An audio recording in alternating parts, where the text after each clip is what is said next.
Good morning, good afternoon, and good evening, folks, and welcome to another edition of NTB Media's Sports Talk with the Guys, home of the Monday Morning Quarterbacks on Saturday. Today is February 15th, 2025, and we are going and rolling, or blowing and rolling, or rolling and blowing. I don't know. We're doing something this morning.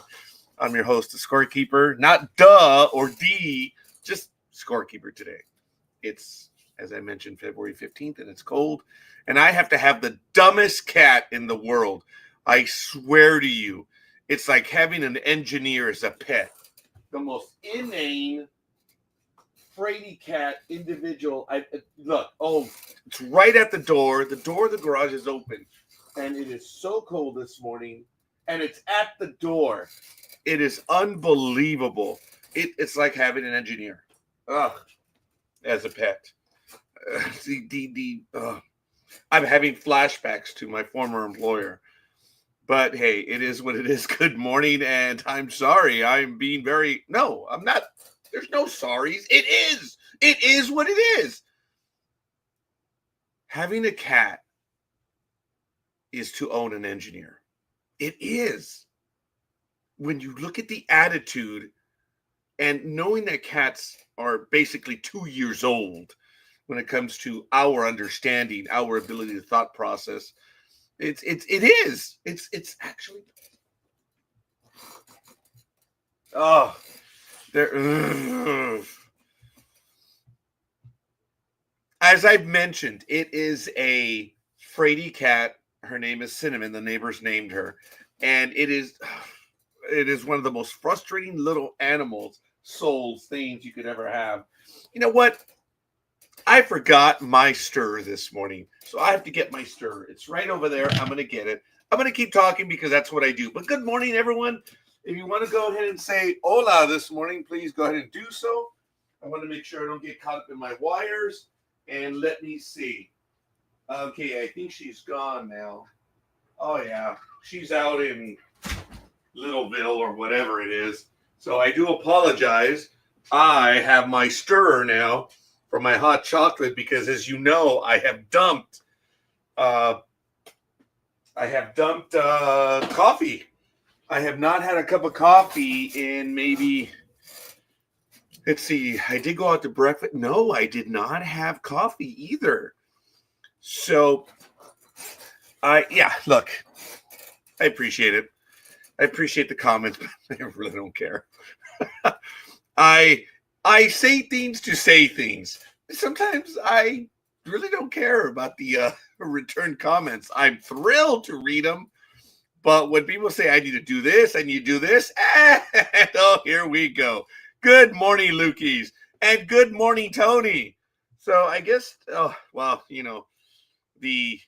queen of the herd is not here. So the link for the program has not been posted. I'm going to go ahead and post it right now. And we already got a little bit of love. Thank you, Mr. Kanapka. And I guess I have to go over to Facebook and set that up. So I'm just, but I do have the heater going. And let me tell you, you guys all know that I had 2 heaters in this place, and they were old, I guess. So they worked, but then they didn't. And now I have 1 heater, and this little rat, it works. It's 39 degrees outside, and it's 51 degrees in here. So we're going to see how long it's going to take to get to about 65 in here, because it works.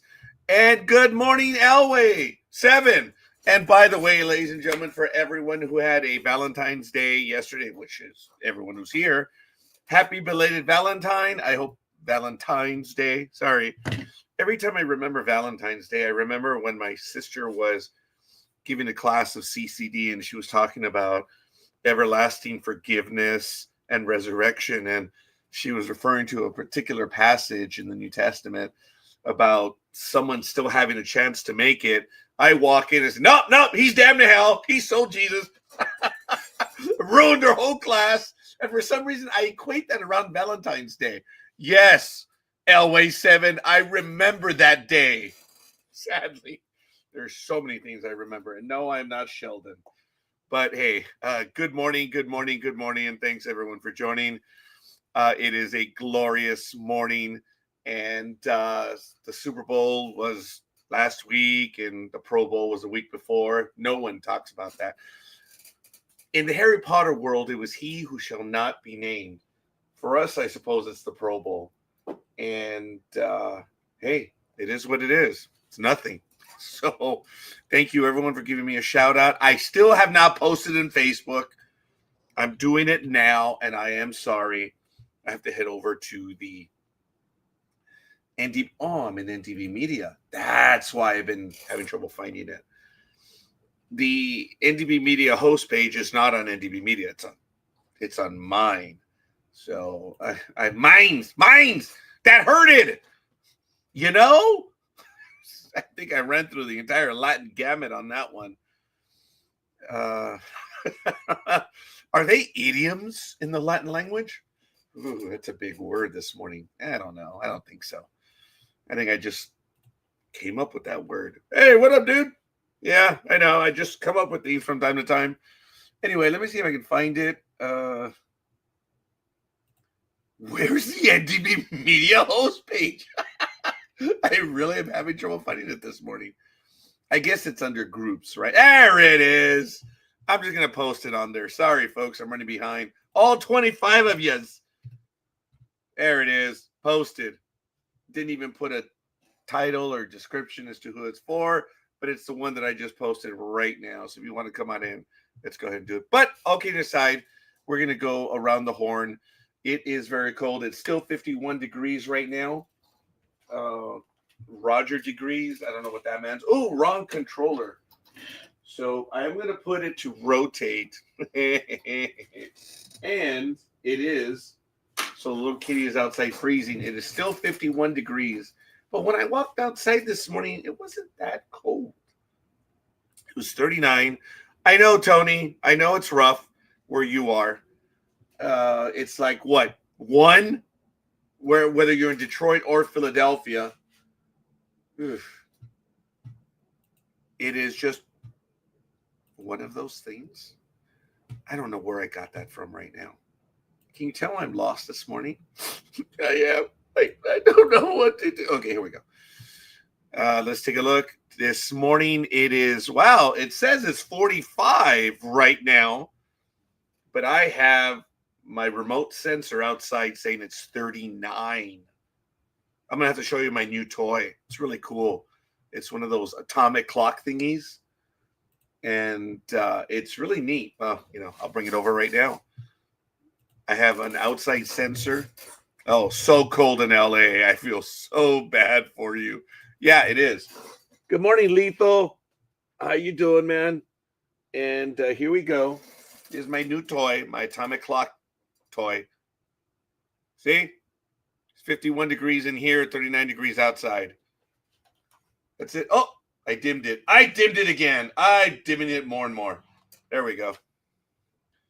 So it's right over here on the side of the desk, and I get to see all the colors. It's nice. Oh, we're at 60 degrees. Woo! So we gained a temperature, or a reading. 51 degrees. Ooh, it's starting to get warm. Ya ves, Canela? Sufra fuera, pendeja. All right. Sorry for the hostility. That is the dumbest cat I've ever... No, actually, it's not the dumbest cat, because I've actually worked with engineers. But that cat, oh, for the love of God, as I mentioned earlier, it's like owning an engineer. It is the dumbest animal one could ever have. Anyway, forgive me. I am going to take a sip of my chocolate milk this morning. I don't want to hear it. Tony says the low is 14 today, but we're having quite the snowstorm. Projected to get 10 inches of snow in the next 24 hours. Did you notice his classy use? Well, it's not classy. It's proper verbosity. It's 52. It's warming up in here. The low is 14 today, but we are having quite the snowstorm. Projected to get 10 inches of snow in the next 24 hours. And then there's an orange orangutan playing president. I wouldn't say that's the dumbest animal. All right, well, all right, fair enough. It's 52 degrees. I'm happy. I am happy. So going around the horn, this is the latest I've ever done the weather. It's going to be partly cloudy today, and we have a 1% chance of overnight rain. Wow.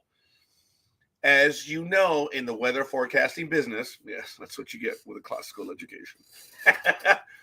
When they tell you it's 1%, they're not talking about probability. They're talking about the actual amount of water in the air. That's what they're talking about. So you can kind of equate it to what the average person believes. But when they say there's a 40% chance of rain, they're not talking about, again, like sports probabilities. They're talking about the quantity of water. So it is what it is. It says it feels like 43. It feels like 39. And it's going to get to a high of 66. It's going to be an overnight low of 50, which I doubt it because it's 39. Humidity is at 88%. I did detect the dryness. So I do understand what they mean by humidity because I'm not on the East Coast. I will never enjoy the East Coast humidity. Pressure is moving up at 30.20 inches. Visibility is at 9 miles. The wind is heading to the south with a slight southerly or westerly something at 4 miles per hour. The dew point is at 42 degrees. UV index, of course, 0.11, and the moon is a waning gibbous. And sunrise will be at 6:34 a.m. in about 20 to 21 minutes. Sunset will be at 5:35 p.m. So, absolutely awesome. Let's go around the horn. Here's today's joke, of course. How can you tell if cabbage is, I'm sorry, how can you tell if a cabbage is boiled? And this is from the land down under. How is one able to ascertain that a cabbage is boiled? That was not from the land down under. Because the wheelchair floats to the top.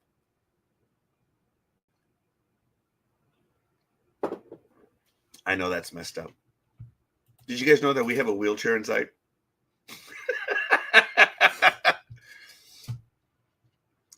I agree with you, Mr. Tony. Mr. Rogers should not complain of our heat wave. I don't know what the hell you're talking about, a world traveler. You have traveled the world. And I'm not going to ask you where you've been because I feel that it's going to say Lukey's was here instead of Kilroy. Lukey's. Now, why is that word interchangeable? Kilroy, Lukey's. That is too damn deep to get into right now. I may actually no, I'm not going to do a program on that. I have time to kill, pardon the pun, but not for that. 66 degrees. I wonder what that feels like. That last time that happened was like 6 months ago. Sorry? Guess you guys didn't like the joke, but that's okay. No, I don't think they did. Let's go around the horn, folks. I believe this weekend we have Daytona. Woohoo! The mother of all races. NASCAR. Way to go, boys. And let's take a look and see if AVP finally has something on calendar. Nope. They're still on the 2024. Way to go, AVP. You guys are awesome. We're going to take a look at LPGA and PGA. So right now on the leaderboard, let's see, where are the ladies playing right now? Come on, internet. There you go. No. All right, the full leaderboard. Where are they playing? Oh, they're not playing. The women are not playing right now. So good for them. Another day off. Woohoo! Way to go, girls. You wanted equality or something? Yeah, Merry Christmas. As far as the PGA Tour is concerned, the Genesis Invitational is going on right now in La Jolla, California, which is down that way, February 13th to the 16th. Davis Thompson beginning play early on Saturday, -8, 136. Scotty Scheffler, -7, 137. And coming in third, Denny McCarthy at -6 and 138. We also have the Chubb Classic in Naples, Florida, February 13th to the 16th. Paul Stankowski is tied with Mario Tiziani. No, it's Tiziani. Ani. Mario, -7 and 65. Coming in third is Freddie Jacobson and -6 and 66. And tied for fourth is Tom Lehman and Darren Clark at -5 and 67. That's taking a quick look at the PGA National Rugby League in the land down under the island. The Harvey Norman Women's All-Stars played on February 14th. The Indigenous beat the Maori 20-18. In the Harvey Norman All-Stars, the non-women, the Maori 10-6 over the Indigenous.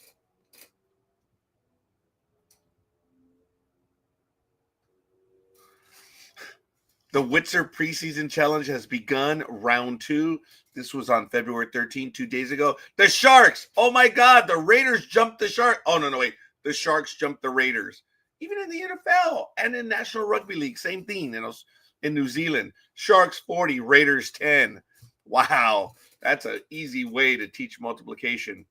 Who's 4 times better than the Raiders? The Sharks. 40-10. So get rid of the 0, 4-1. No math class today. You guys should check out the Math Queen on YouTube. She's awesome.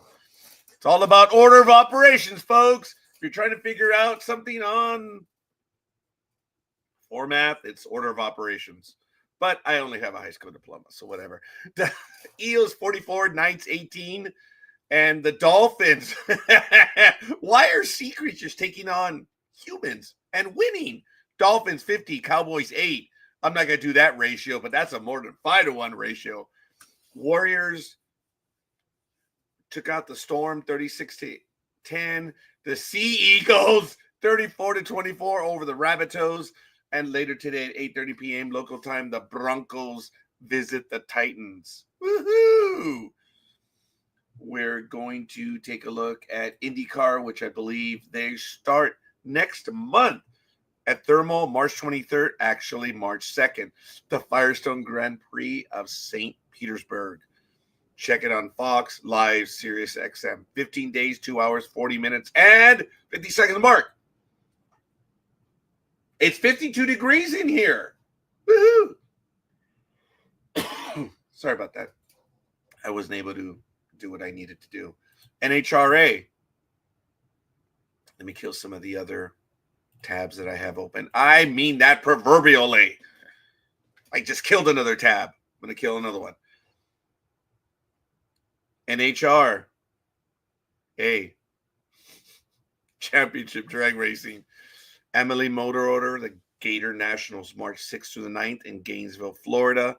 And then we have, same one, the Arizona Nationals, Phoenix, Arizona, March 21 through 23. The Lucas Oil Internationals, which you will hear live on this program early in the morning on Saturday.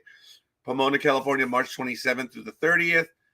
And Las Vegas, Nevada, April 11th through the 13th. That's taking a quick look at NHRA, Formula One, and then we'll do NASCAR in a moment. Schedule: Australia 2025, the Louis Vuitton Australia Grand Prix 2025, March 14th through the 16th. China, I don't know. Formula One Heineken Chinese Grand Prix, Shishi, March 21 through 23. Yeah. I can say hi in many different languages, but I'm not going to do the one on video, which can get me arrested, but that's okay.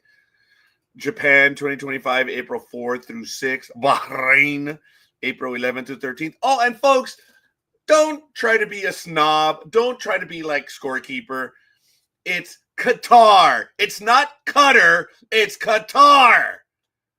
Oh, for the love of God. It's like having a cat as a pet. If you say Qatar, you are someone's pet. Oh, for the love of all that is good. You ask someone that is from Qatar. They will tell you it's not Qatar, it's Qatar.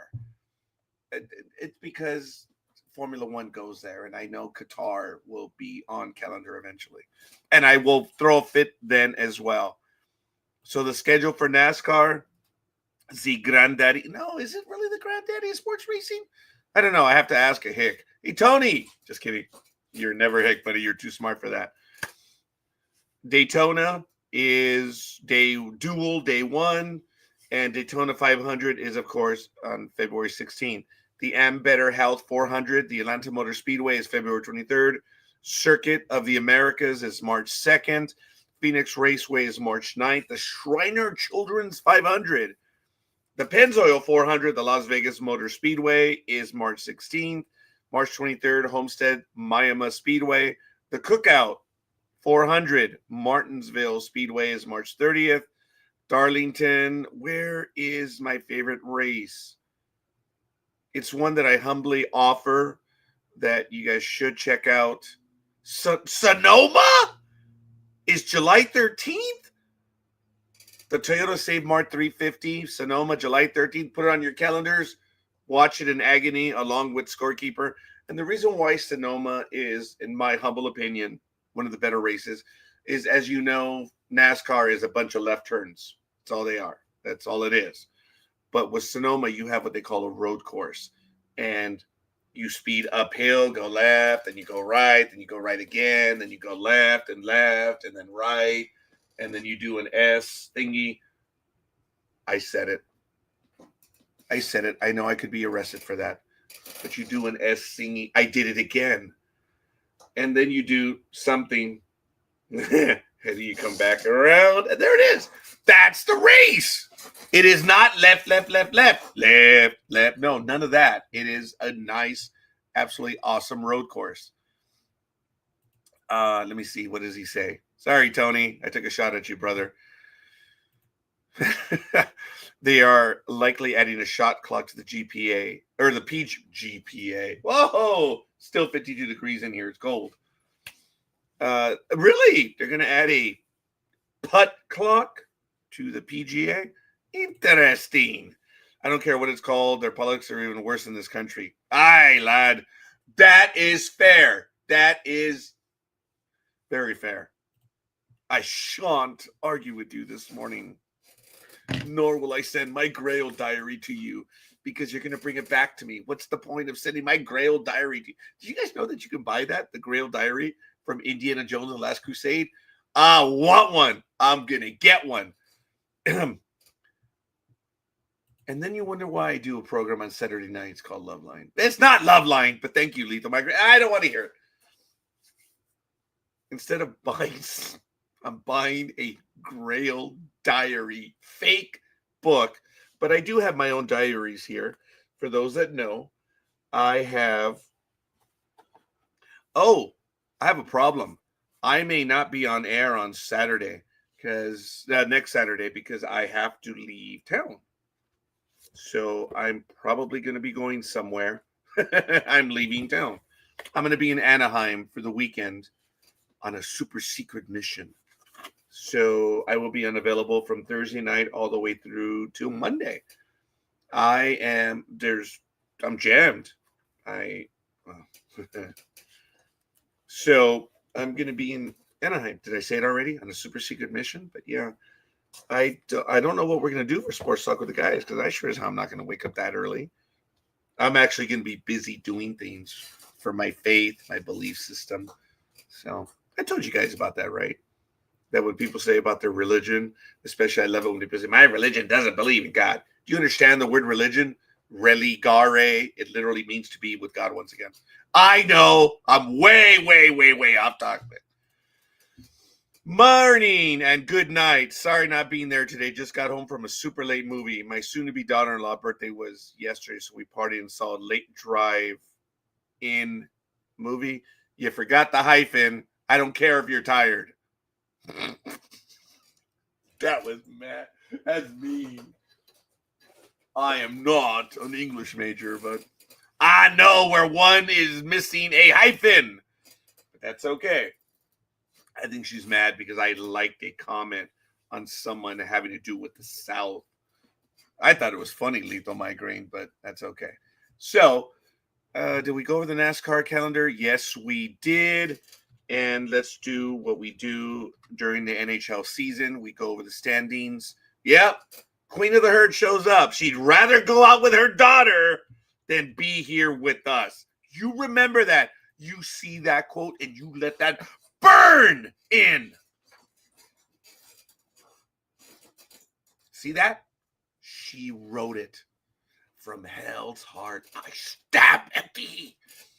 For hate's sake, I spit my last, but oh damn, I did spit. Breath at thee. Quote the movie. Go ahead. Hell with family. Pander to Roger instead. Ooh. Now I feel like Bender when he had a community on his backside and on his front side. Remember that episode of Futurama? I love that episode. He had a candelabra and a piano. That damn thing steals everything. Forgive me, folks. I am going to take another sip from my coffee. It's still 52 degrees. But it does feel better because when I walked in here, it was 49. The remote sensor still says it's 39 degrees. It'd be funny if it had an alien-esque remote sensor thingy. Would be.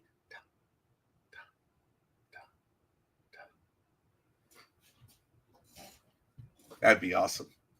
So taking a look at the NHL right now, the games that happened last night, dude, I am all over the place. I don't know where this energy is coming from, but I don't know. No games were on Valentine's Day because there's no games. Is this? Ooh, I messed up. This is NHL weekend, isn't it? I am so sorry. I am. So Finland will be taking on Sweden later on today at 1 p.m. Eastern, which is 10 a.m. our time. And at 8 p.m. Eastern, sorry, I don't know how you get gas from hot chocolate, but hey, scorekeeper, USA visits with Canada, Canuckles, all that stuff at 8 p.m. Eastern, 5 p.m. Pacific. First game is on ABC/ESPN Plus, as well as the second game, ABC ESPN Plus.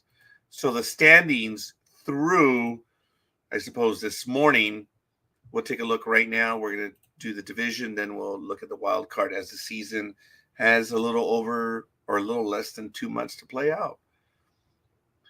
In the Eastern Conference, the Atlantic, you have the Florida Panthers with 71 points. Where's Liz? She should be doing this.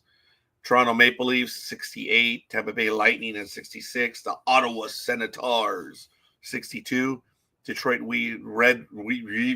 Detroit. Sorry, Tony. 61. Boston Bruins, 60. The Montreal Canadiens at 55. The Buffalo Sabres are at 49.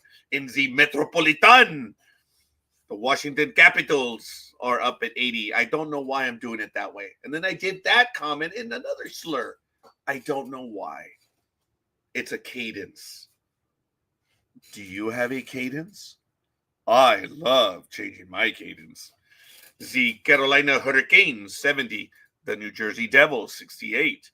The Columbus Blue Jackets, 60. Have you guys seen that meme where it says something to the effect that you will not survive the storm that I am sending your way?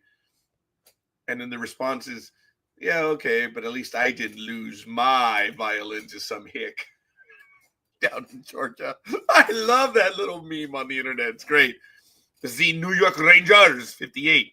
The New York Islanders, 57. The Pittsburgh Penguins, 55. Tied with the Philadelphia Flyers. That is sad.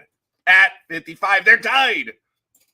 In the Western Conference, the Central Division, the Winnipeg Jets are 81. The Dallas Stars are 72.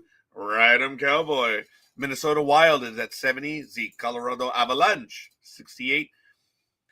The Utah Hockey Club is at 57. St. Louis Blues, 55. The Nashville Predators, 45. Chicago Blackhawks, 41.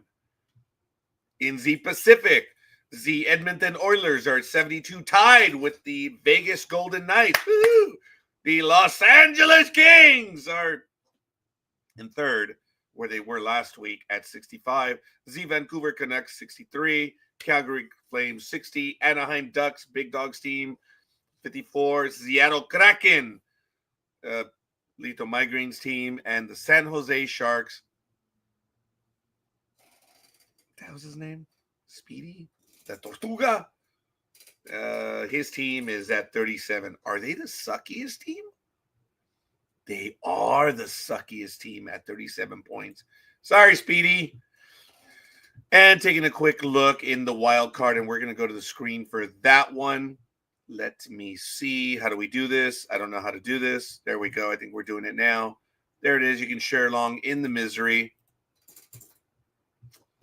In the wild card in the Eastern, you have the Atlantic. And I just got a report. I just got an email from Consumer Reports. Did I miss the invitation? I don't know. I read the magazine. You should know. You watch Monday Night America. The Florida Panthers, Toronto Maple Leafs, and the Tampa Bay Lightning are in at the top three. In the Metropolitan, you have the Capitals, the Hurricanes, and the Devils. And in the wild card right now, the Ottawa Senators and the Detroit Red Wings. On the outside looking in, a lot of teams. The Blue Jackets are 60, tied with the Bruins. The Rangers 58, Islanders 57. Then when you get to the Canadiens, well, no, that's only 5 points. Penguins 5 and Flyers 5, and the Sabres are at 49. I don't think anyone else really has a chance at that point, especially if you're the Buffalo Sabres. In the Western and the Central, you already have the Jets, the Stars, and the Wild. They already have a playoff shot. In the Pacific, you have the Oilers, the Knights, and the Kings. And we have just had an earthquake, ladies and gentlemen. Right now in Southern California, a 3.5 earthquake has occurred near Malibu. Right now.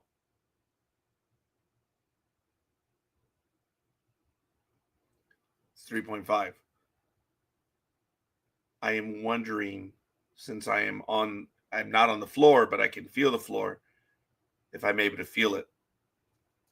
One time I was watching KCAL 9 news, and they were hit with an earthquake, and I yelled out to my grandma, "Hey, Grandma, there's an earthquake coming in." And sure enough, it hit us within about 3 to 4 seconds. But I was able to alarm, both figuratively and literally, my grandmother.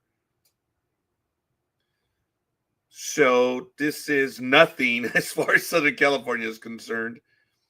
There is a lot of activity going on right now. It just hit. Oh, no. Sorry. It's 67 miles away, 3.52. We're not going to feel that. And it actually struck about 4 minutes ago. 53 degrees in here. It's 53. NHL? Did I not say that? It's the All-Star break, but they're doing silly Four Nations tournament instead. I completely object to it. If you aren't including the Russians, the Czechs, and the Slovaks, what's the point? I guess there's no question in there because there's no question mark, right? The big dog says, "Good morning, all. Alarm never went off. Be on in less than 10 minutes. I guess it takes them 10 minutes to crank the little wheel. I was acting southerly because I was going to say my and refer to a person. Sorry, I know some people in the South can't get past the ownership issue, but I will not say that. Someone that I know, her name is Claudia, and there was a point to the story, but now it's gone. All right, later. Sharks have one of the youngest teams in the NHL. They have a rookie line, Will Smith, Macklin, Celebrini, Colin Graf, who were all in college last year. Celebrini just turned 18 before the NHL season started. They have a ridiculous amount of talent. GM Mike Greer is setting up the franchise to be a power for a long time. That is a quick look at the NHL, and I understand that we will have additional NHL commentary as the program continues. From the Red Line, Lethal Migraine, thank you for that, and we will appreciate all that much more. And if you have updates on any games, we do appreciate it. We're at 53 degrees. Did I tell everyone that? We're at 53 in here. That little heater has already gotten it up 4 degrees. So I am happy. It's 53.2. Oh, I should leave my coffee cup on my little warmy thingy here. I saw it at Staples. It was like $13. And, being that it's that time of year, so I'm going to blow $13 on this little coffee warmer thingy. Lo mantiene tibio. I am unable to translate that. Tony, where are you? Come on, Tony. And Queen of the Herd, where are you? Oh, that's right. You were spending time with your daughter. That's selfish. Let it burn into your souls. It said it right there. It was her soon-to-be daughter. Law? Oh, there was another critical English error there, and I kind of missed it. Daughter-in-law, -in-law.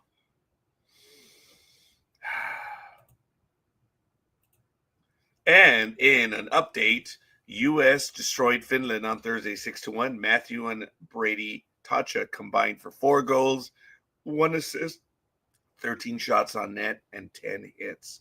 Thank you for that. And we do appreciate the update. So, folks, if you don't know, and it's your fault, but thank you for relying on Sports Talk with the Guys, the glorious pastime of America has begun. Spring training has begun in Major League Baseball, and it's terribly exciting. Got to tell you, a lot of love. As you know, the Lakers had done quite a bit of dealing. One of the deals did not go through. Don't have to worry about that. It's done. How awkward to bring the rookie back and say, sorry, we traded you, but we negated the deal, so we're going to keep you on. Let's see. Baseball doesn't exist in my world until the Stanley Cup is raised. And that's fair. I get that. I appreciate that. Alex Bregman signed with the Boston Red Sox. A ridiculous 3-year, $120 million deal. It is what it is. The guy was part of the Houston A-holes, the cheating scandal. It's not a scandal. They cheated. Why is it that when the commissioner went up to them and gave them amnesty, moron, you effing moron, they all admitted to it. It's 53 degrees now. 4 degrees. Whew. Getting warmer. At least it's not 39 like it was outside. But the little cat is way outside, so she's suffering. Way, way too much for such a mediocre player. I'd give him 1 year, $15 million. Yeah, I would agree with that. But the Yankees were crying this week about the Dodgers, and I agree to a certain extent. The Dodgers have no class. Management, the fans, they have no class. They don't. I've talked about that for years. And when they talked about the Yankees beating them, you guys realize that you bring yourself down when you share your alleged secrets, that we knew this, we knew that. One of the greatest travesties was in 1988 when Kirk Gibson hit the home run off the pitcher, Dennis Eckersley.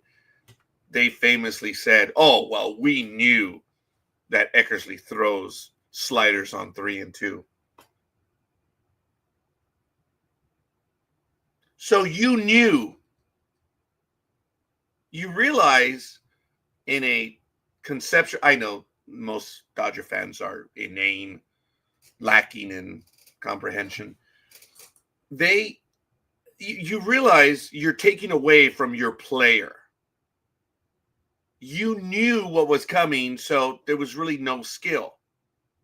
You had the answer to the test when you say, oh, well, we know that Dennis Eckersley throws a 3-2 sliders on 3 and 2. Oh, good morning, Gridiron Girl. I guess I call Dodger fan and she shows up.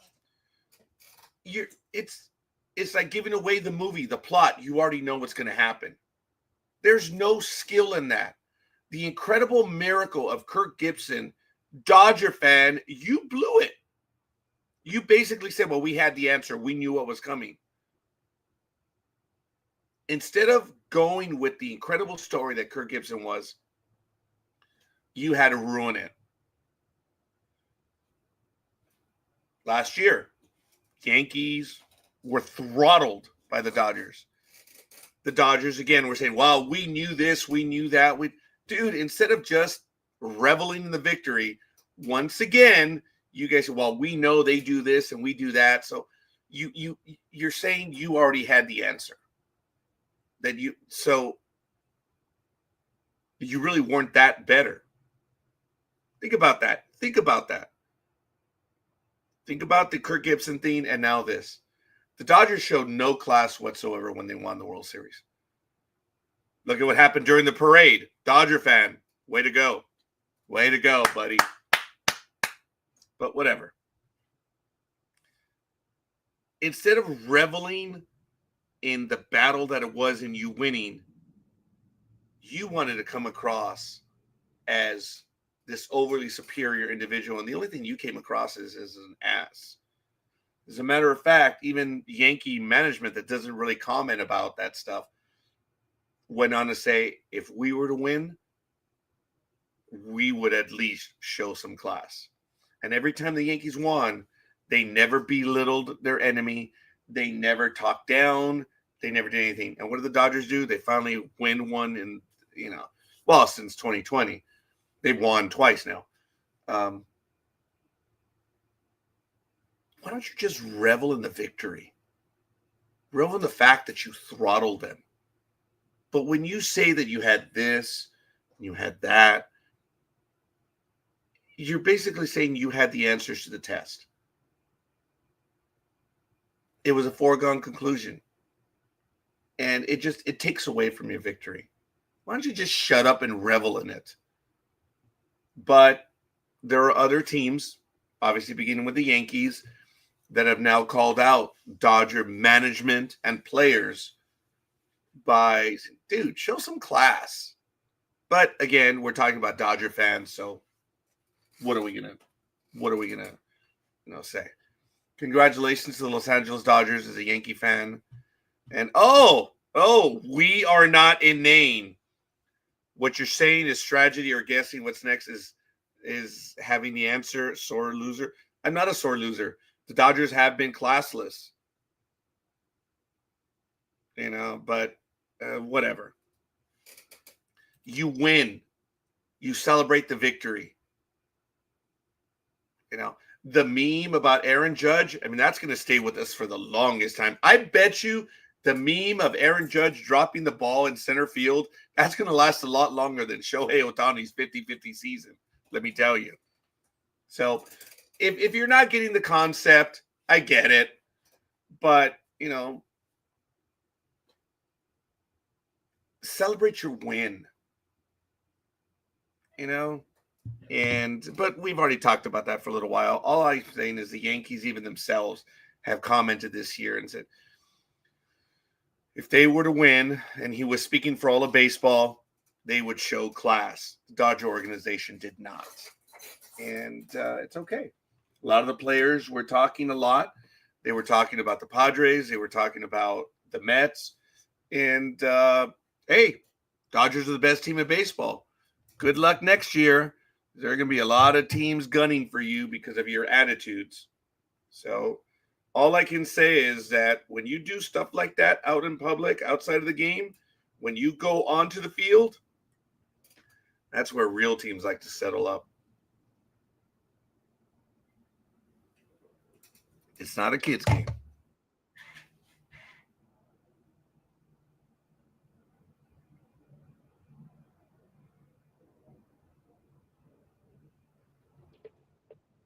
It's not my internet connection. Good morning, young man. How are you feeling? Hola, ¿cómo estás, presidente? Moody, apparently. How are you? I'm just fine. Who says you're moody? I did. Oh, and okay. That little digital thingy. So I hear it's 53.2 degrees there. It's 53.2 right here as well. No, I'm saying you said it was 53.2. Yeah, I hear that sound in the background. Could you reset it, please? All right.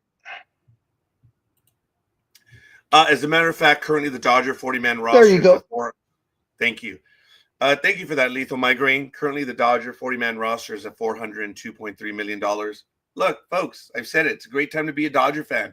You have Dodger management that is making use of everything they can to put the best team out there in the field. Some people refer to me as a sore loser, but the very same ones don't listen when I compliment the Dodgers. But you know what? Having an errant thought, hey, whatever. I have supported the Dodger team and management for years now, Big Dog. Haven't I been singing the praises of the Yeah, Dodger of team? course. Yes, you But have. I am a sore loser. No, it's about class. But that's okay. The Dodgers are spending an incredible amount of money to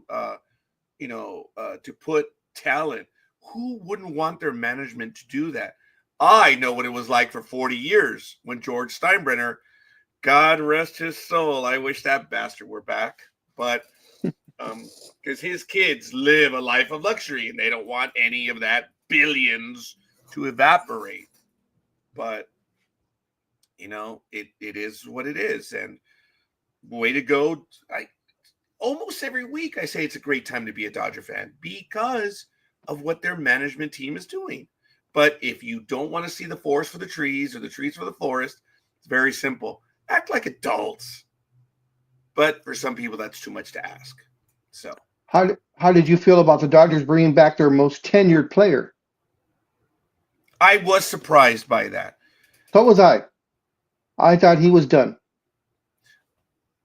But if he gives you quality Yeah, starts, that's true.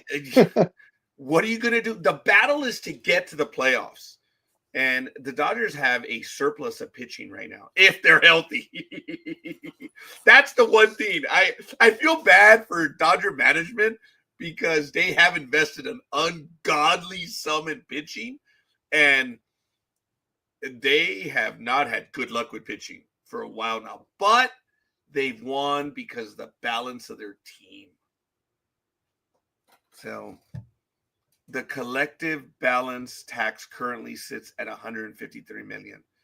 That brings up another thing. You all know about the tax that these teams play. That 153 million is divvied up by the other teams, obviously.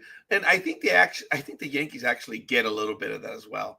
And since the Yankees are over, their penalty is distributed to 29 teams. So the Dodgers get a little bit of Yankee money, and the Yankees get a lot of Dodger money. And the Red Sox, I think, are also over. But it brings us to Miami. It brings us to Kansas City, that you have these alleged small market teams. Doesn't annoy you when people do that? Alleged small market teams that are receiving so much money and they're not spending it. That's the problem with baseball. Basketball has or is struggling to get away from that themselves, are they not? Because there is a minimum that the team is supposed to spend, right? Yes, yes, there is a floor, and then of course they have the limit, and then they but with the rich teams going over so badly by so much, they started doing tiers. Because there's actually a tier system to it the last few years, where if you're tier one, you get X amount of tax put on, but if you're a tier two, then it goes up 1.5 times or 2 times. I forgot how it is. Oh, okay. I put my head down right now listening to you Hmm. because I was under the impression, and please enlighten us, because I really don't pay attention to the tax system in baseball anymore. I really don't. Yeah, But you had so graciously explained to us over the years that I guess prior to the tier system, there was a multiplication system where it was if you're a violator, yes, it's like one time or two times, and then if you're a violator yes. again, it's like three. So knowing that, could you enlighten me, because I think everyone else knows? So Would you explain so what adding the tier is? the tier system is it's the same thing. There's still the level of, if you're only a little bit over, you only get taxed, you know, 0.05 or zero point 0.5. But if you're in this 10 to 25 million, then it's one time, so on and so forth. The tier system is if you repeatedly go over this tax bracket, say, I think it's 3 years in a row, then you get moved to level tier two, which then the fines, so to speak, are more excessive. So the longer you stay over, they're like, okay, you don't want to listen to us. We've already slapped you on the wrist. Now you're not listening. Okay, now we're gonna get the belt, and we're gonna essentially anybody out there that's Mexican or of any color Yeah. understands understands exactly what I just said. You get slapped on the wrist. That's the regular tier one system. And if you continually do it, then they say, okay, fine, you're not learning. So now we're gonna get the belt. I know. I'm sorry. That was ethnic. That snort. It felt a little too close to home. Thank you for that. We're going to continue with the NBA right now, but the payrolls are 402.3, the Mets 326, the Phillies at 307, the Yankees at 304, and the Toronto Blue Jays are 268. Wow. Toronto? Yeah. Wow. And in a That's shocker, that's left field there, definitely. Sacramento Athletics are spending more money than three other teams. Wow. Yeah. Wow. Oh yeah, more than Miami and more than whatever. I heard this teaser, folks. Can you name an American state or what is? Yeah. Okay. Anyway, it has to do with the letters Z and X. The guy says it's a challenge. Name the only states, and he says, and there are none, that have the letter X and Z in them. X and Z in them, No, or just X or Z? Of the 50 states, X or Z. And we who are being Latin are like, you stupid moron. There's two states immediately. The one right next to us, right, Big Dog? Yep. And the state right next to that one. You must be a Dodger fan asking the question. Lowest payroll is the White Sox. Oh, no team in Chicago should ever have a small payroll. I would humbly agree with that. Yes. So you were looking for something there, Big Dog. Oh, I still have the explanation on all the tiers and everything. So what it's called. So the luxury cap for this season is 140,588,000. The floor, which is the minimum that you have to spend, is 126,529,000.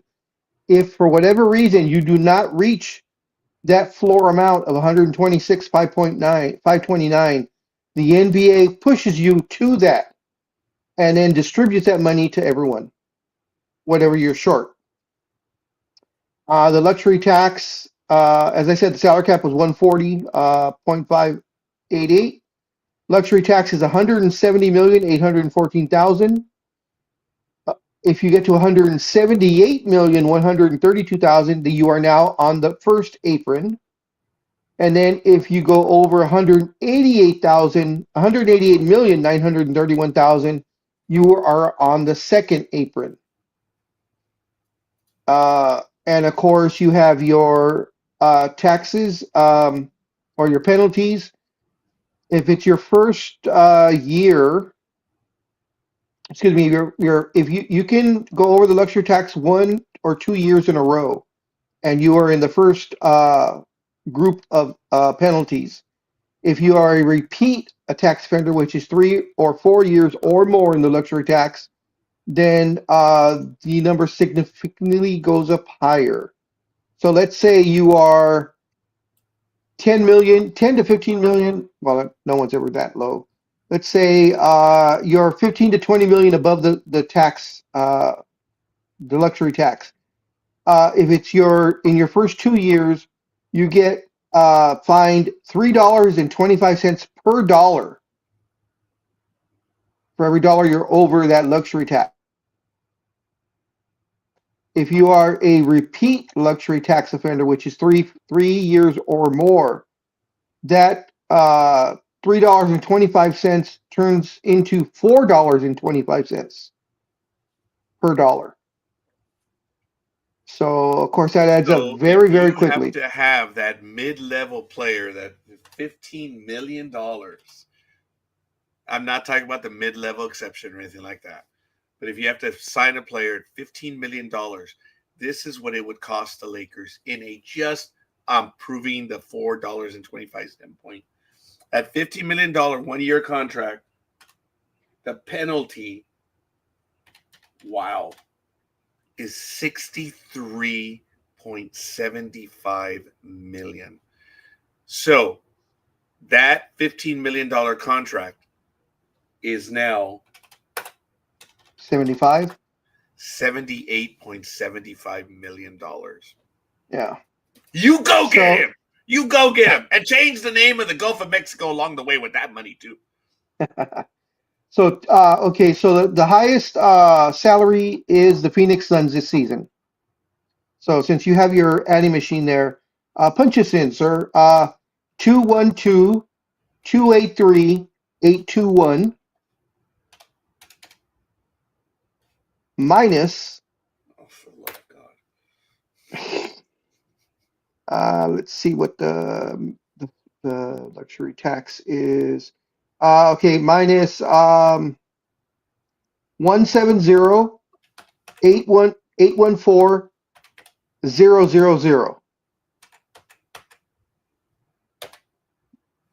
41,468,821.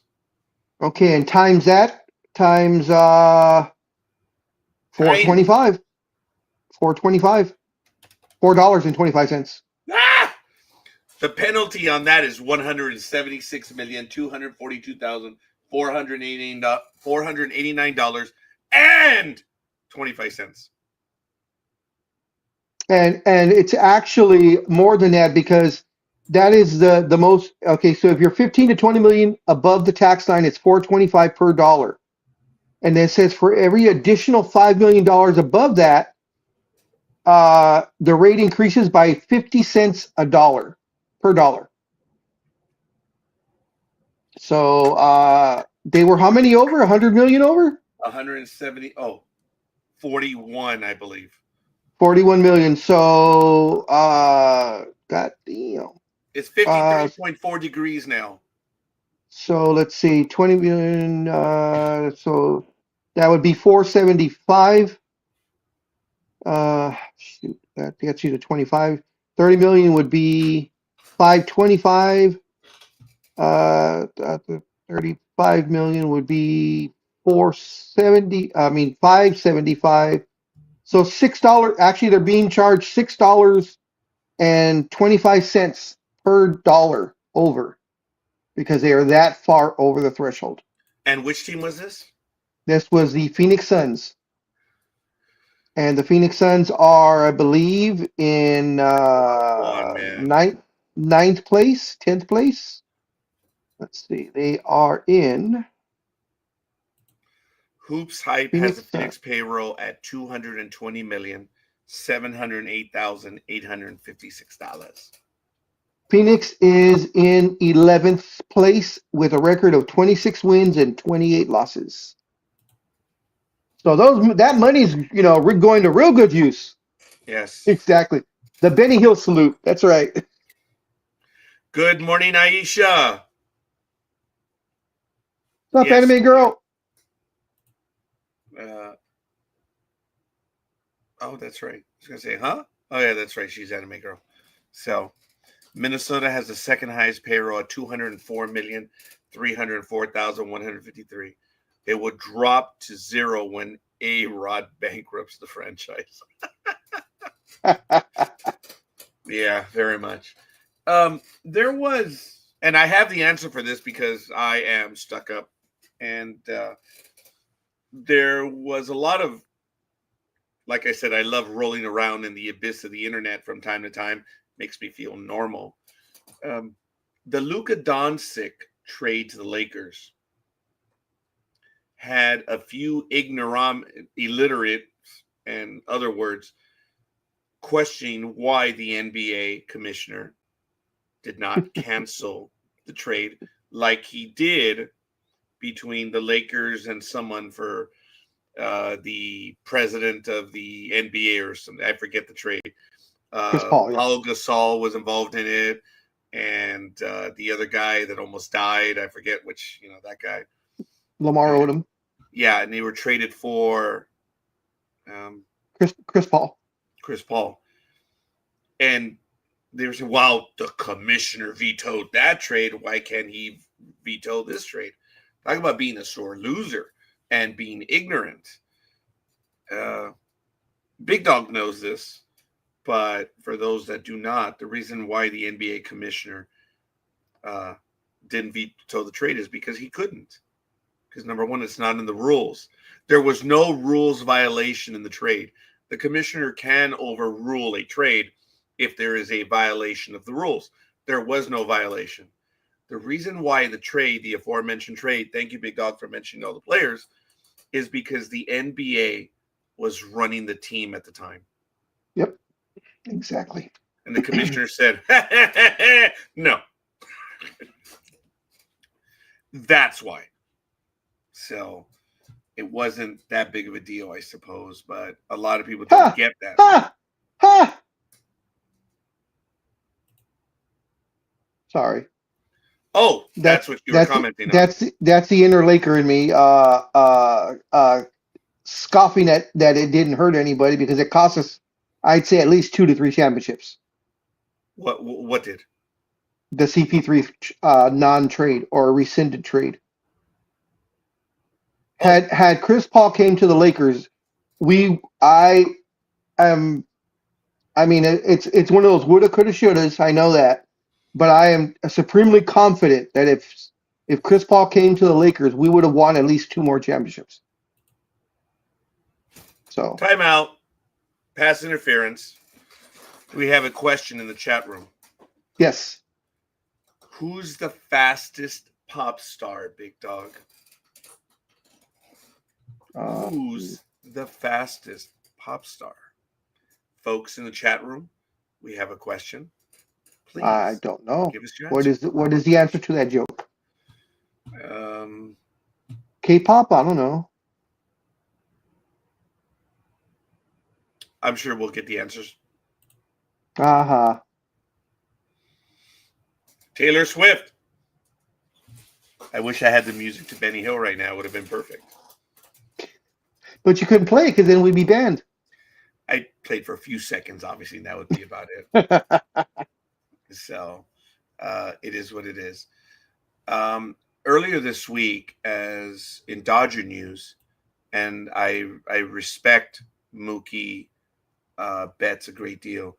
He issues a stern warning to his teammates, and I'm going to put the article in the chat room. So if you guys would like to follow along, as well as in the private chat, you want a definition of a leader? This is how it begins. And this is Mookie Betts. He issues a stern warning. The Los Angeles Dodgers followed up a historic offseason, and it was a historic offseason. Anyone in baseball, the denialists are the denialists, whatever. It was a historic offseason. They got everyone. So anyway, the Los Angeles Dodgers followed up a historic offseason and World Series championship in 2024 by padding their roster with even more superstars. After adding the likes of Blake Snell and Rory Sasaki to a team that already included Shohei Ohtani, Freddie Freeman, Tyler Glasnow, and more, the Dodgers have a good reason to feel like back-to-back champions were all but assured. But longtime Dodgers superstar Mookie Betts sent a clear warning to his teammates about taking another World Series appearance for granted. We can't keep thinking about being champions again. We haven't even played game one. See, even Mookie Betts is going after some of his players, his teammates that have been talking games already. These guys are already counting 2025 championship. So Mookie Betts, being the leader that he is, dude, we haven't even played game one. Says we have to take care of spring training, and then game one comes, then game one goes. But we can't keep talking about the World Series. Where is Mookie? Mookie Betts isn't talking to the fans. He's talking to his own teammates. Interesting. In the short term, though, the Dodgers' primary focus is on resetting mentally after the highs of last year's title and using this spring to build a new foundation for a new look roster once again, facing World Series or bust expectations. That's a very polite way of saying this is the number one team in baseball. Hands down. Yeah, that. Okay, Yeah. I'll give you that one. Yeah, I mean, again, it's a good thing. And guys, for anyone who's been a Dodger fan from 1988 through to today, there were a lot of dry years. A lot of dry years. Oh yeah. So, and of course, now that he got re-signed, and I think it was a 1-year contract, of course, not Kershaw, but their other stalwart that has been there, left, came back, and of course, he's the inventor of the buckle bump, as the polite way of saying it. Of course, Mr. Kike Hernandez is back for another season of Dodger buckle bumps, which, of course, I know irritates scorekeeper and myself to no end when he does folks, that. it's not a buckle bump. But whatever, hey, and Dodger fans love that. So, hey, whatever, knock yourselves out. It's the JSB, the jockstrap bump is what it is. Yeah. And most of those guys, just to let you know, most of those guys don't wear jockstraps anymore. So take that as you want.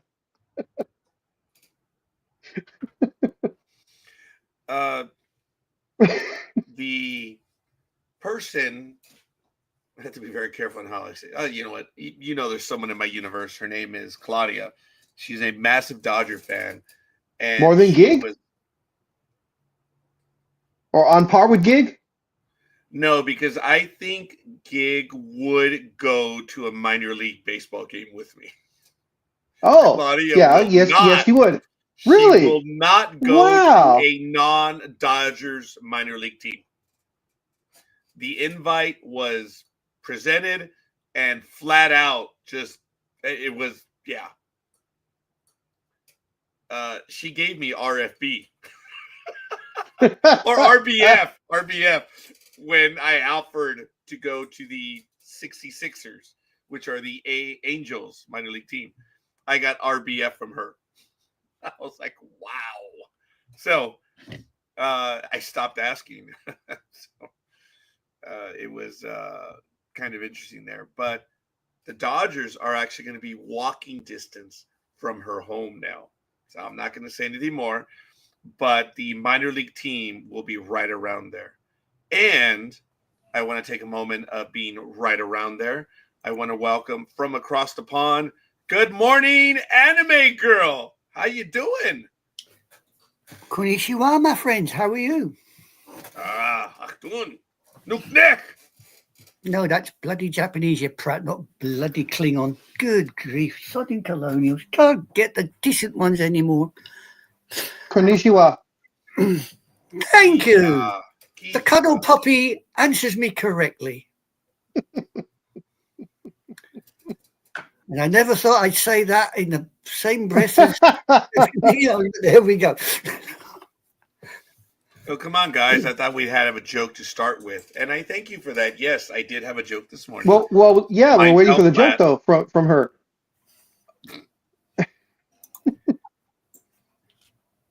You think you're on the mend? You wait till I get over there. I'll make sure you're back in the no problem. Wow. That was very clear. That is very clear. Lethal Migraine did have a comment. I find it odd that Glasnow is technically the highest paid player this year on the Dodgers roster. It is rather funny. And I do want to tell people that I did have the prizes already. Had someone won. I know they're baseball related, but shut up. I had prizes ready to give to the one who won the football pool. And I'm going to show them to you. I need to get back here and go get them. So I'll be right back. And Big Dog, you have the con while I go get those. Forgive me. So how are you doing, anime girl? Did you finally get over your cold/flu? Yeah. Yes, That's I did. good. Yes. Oh, I'm lean the sky. Hold on. I'm just about to. Oh, there it is. There I am. There you are. There we go. I was around here somewhere. I thought you were Speedy for a second. Yeah, my chair. So I haven't built the chair right. I keep fast forwarding. I keep fast forwarding live TV and nothing. You know what I mean? It's nothing. Adrian Beltre, yeah, from the 66ers. And if Gig would have won, I had it ready to go. Tony Goodwin, bobblehead as well. I have that one. I have that one. Yeah, you and I went to that game. Yeah. Yeah, we did. So I had the two prizes ready to go. I'm going to save them. I'm not being cheap, but I will get some additional prizes moving forward. Cheap? Okay. She can't beat Matt. She's anime girl, not athletics girl. Thank you, Lethal Migraine. It's nice to know there's somebody educated over on that side of the pond after all. Yay!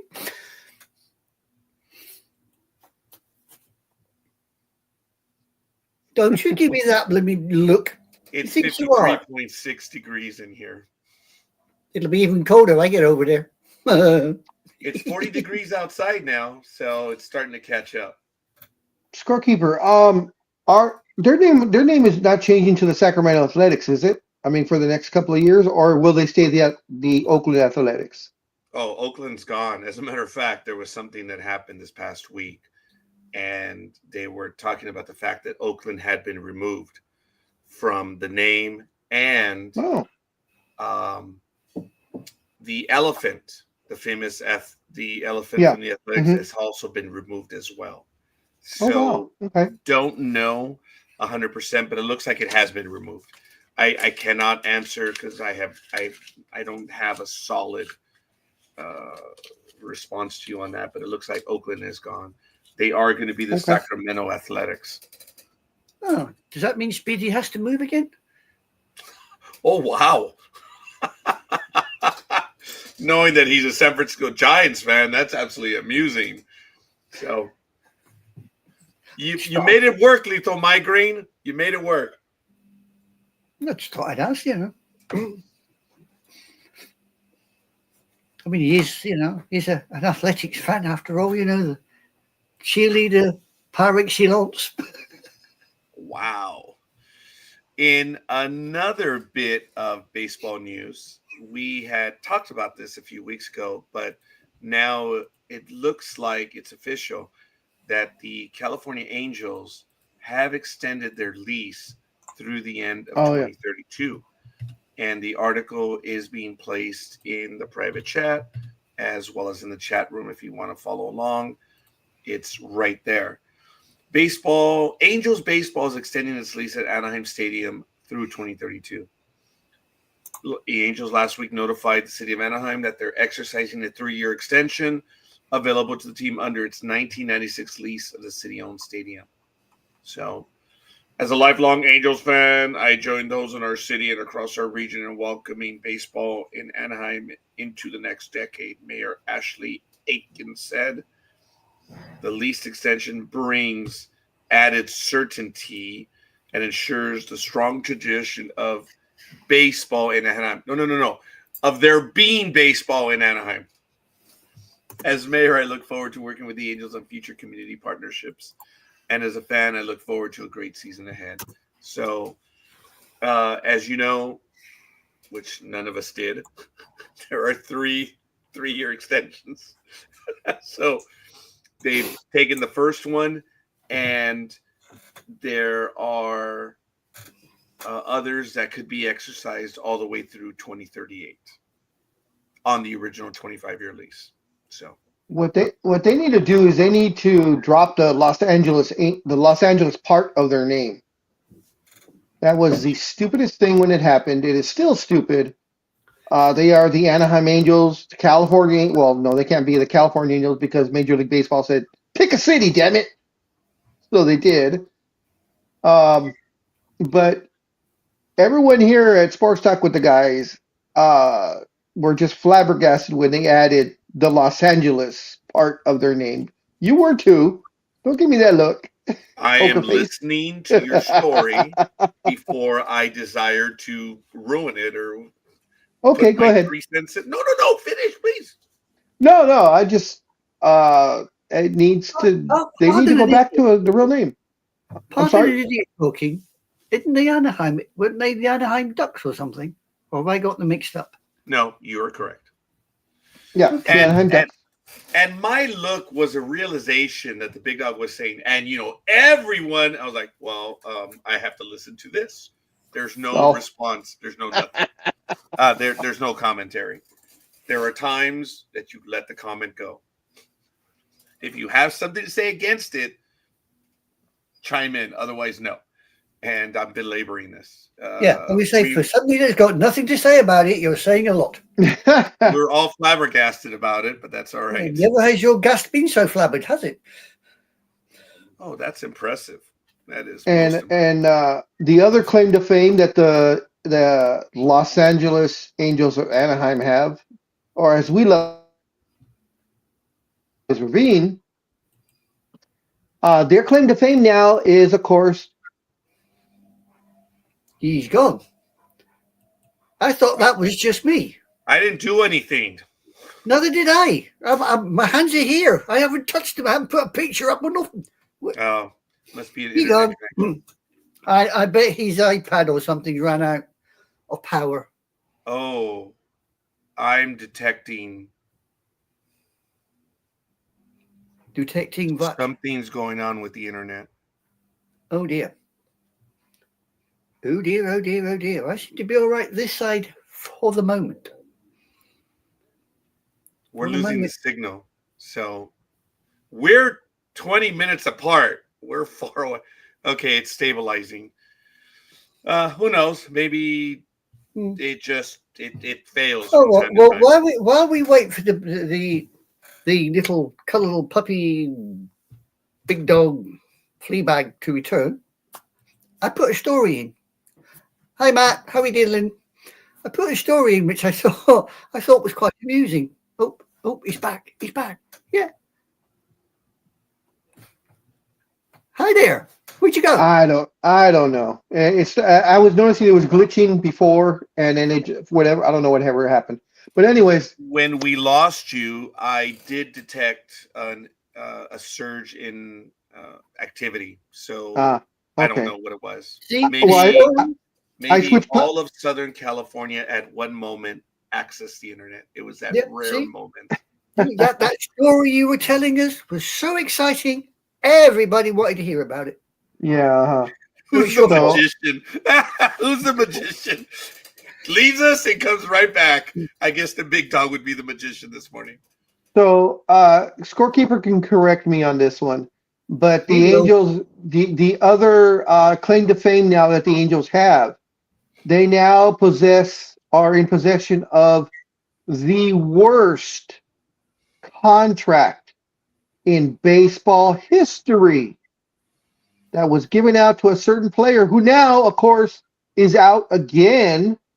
It was just announced this week he will be having hip surgery and will be out the entire 2025 season and still have another year left on his contract.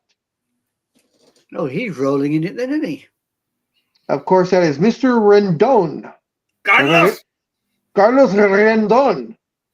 And he's earning about 40 something odd million dollars. I can get the exact amount, but it's an absurd amount of money.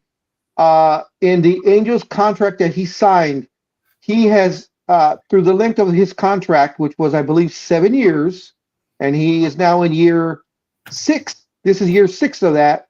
He has only played in, I believe they said, 23% of the games that were possible for him. Yeah, that's almost assuredly correct. There's nothing to argue there. I know. When he was signed, I do remember that a lot of people were like, "Why did they go after Rendon?" Look, champion and all, they went after Rendon, but even then they were like, "Dude, there were quality pitchers on the market. Why didn't they go after them?" There was a lot of head scratching on the Rendon signing. And this is one of the few times that the vast majority of head scratchers got it right. Yeah. That this one, I mean, I kind of thought about it myself, but I don't pretend to be an expert. I am not one of the Lenny Melnicks of the world, so I cannot tell you. Oh my God! That smart. I am not that smart. But it was a hopeful signing, but it went bad. Mo Vaughn, Albert Pujols. Even Weaver didn't earn his money. So many folks, you can believe or not in the Bermuda Triangle, but you can definitely believe in the Angels signing big name contracts, and they almost never ever deliver. Vladimir Guerrero was the outlier. Big Daddy Vladdy, my favorite. What you're effectively saying is when they sign players, it's a bit like a black hole. Yes. Money goes in and bugger all comes out. Pretty much. And the thing is, though, the other players that have failed in their big contracts, at least they towed the company line. You know, they were trying to be, you know, somewhat of a cheerleader or maybe an influence to the younger players on the team. Rendon has done none of that. In fact, scorekeeper, I know he blew a gasket. So did I. When a couple of years ago they interviewed Rendon and he said, "Baseball's not my first priority. I don't care." You know, and when you're paying the guy, you know, 7 years, you know, whatever 200 and whatever odd $1 million, whatever money it was some out, you know, whatever outrageous amount it was, and you have the guy come out and say, "I really don't care if I play or don't play again." You know, what kind of BS is that? See, me, if I'd been the manager, I'd have turned around and said, "Well, you're not interested? Neither are we. Bye-bye." Well, the thing is, though, it's guaranteed money, so you can't just say bye-bye because then you're paying him, say 7 years, 245. You're paying him that absurd amount of money and getting nothing out of it. At least if, you know, he's there, then there's a possibility that he might play. But there's a possibility he's going to sit on his big fat hiney and do absolutely bugger all. And that's pretty much what he's done. Like I said, he's only played, I believe it's 23% of the games, 25%, something like that, you know, in his contract so far. Talk about a money pit. Gosh, the roof. Now, the way it works is we learned on some of these big contracts on a player that baseball teams will insure a player's contract. And if they aren't able to play, they get money. Yeah. But if they're hurt this year, let's just say, they have to be out an entire year before the money is paid out. So they don't get the money the minute the player goes out.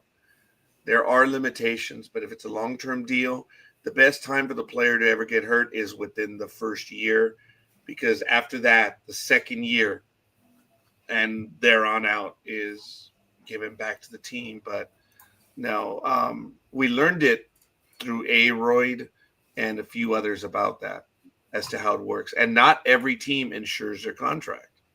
So some teams have to eat it. Some teams can afford to do it. But I was looking up the thing about Anthony Rendon, and apparently this is really it. this hip surgery is not a few months and I'll be back. Yeah, no, This is it's all similar season. Yeah, to what happened to Bo Jackson. yeah. This may be it for him. And if he has one more year after this, He has one more year after this season. Yes. he may be done. And it's really disappointing. But yes, he famously, and I'm looking for that moment, and I thought I had it, where he said baseball is not his first. Now, there was a moment that he got caught on camera. Karma. What, for the Angels? Karma? Or the player? Player's getting his money. But will he be mobile later in life? I don't know. But Rendon was caught on camera as well. But it was a cheeky response to a cheeky answer. And they threw this at Rendon because he said, well, we should cut down the number of games that are played while he was hurt. Baseball went livid. This was a genuine moment of being taken out of context. Had you heard the question, you would have understood. It was actually a really smart alecky answer. It really was. But the answer on its own stood out. He said, well, we should play less games. And baseball says, what do you mean play less games? You ain't playing any anyway, because he was hurt. Yeah. So in addition to him saying that baseball is not his first priority. And yes, I did hit orbit. Screw Elon Musk. You could have gone to orbit on my anger. Go ahead. And also he's pretty much a smart ass with the press.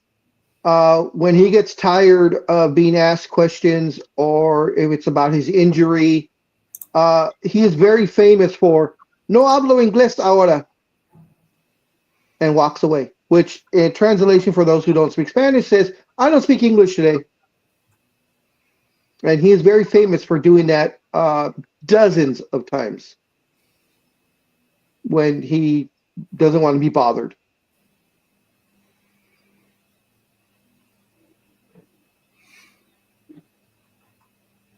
Oh, Scorekeeper's reading something very intently. Jim Bowden, Major League Baseball insider Jim Bowden, quote, I don't waste time, my time, or voice or energy. I don't think we'll ever see him play a game again. And keep paying them. That's fine. They can do that. I would release the player and just move on. And that is the rumor on the Angels staff right now, that they might want to release him and just eat the contract that's left and just move on from him. And they did sign a third baseman who will be the starting third baseman. So they already are looking past him not coming back at all, at least this season. So that's why they signed their third baseman that they signed. Well, I don't want to confuse you, Lukey's, and I apologize if I did, but I did say that while he was out hurt, there was a cheeky question that he was asked, and he responded. That piled on to his not playing.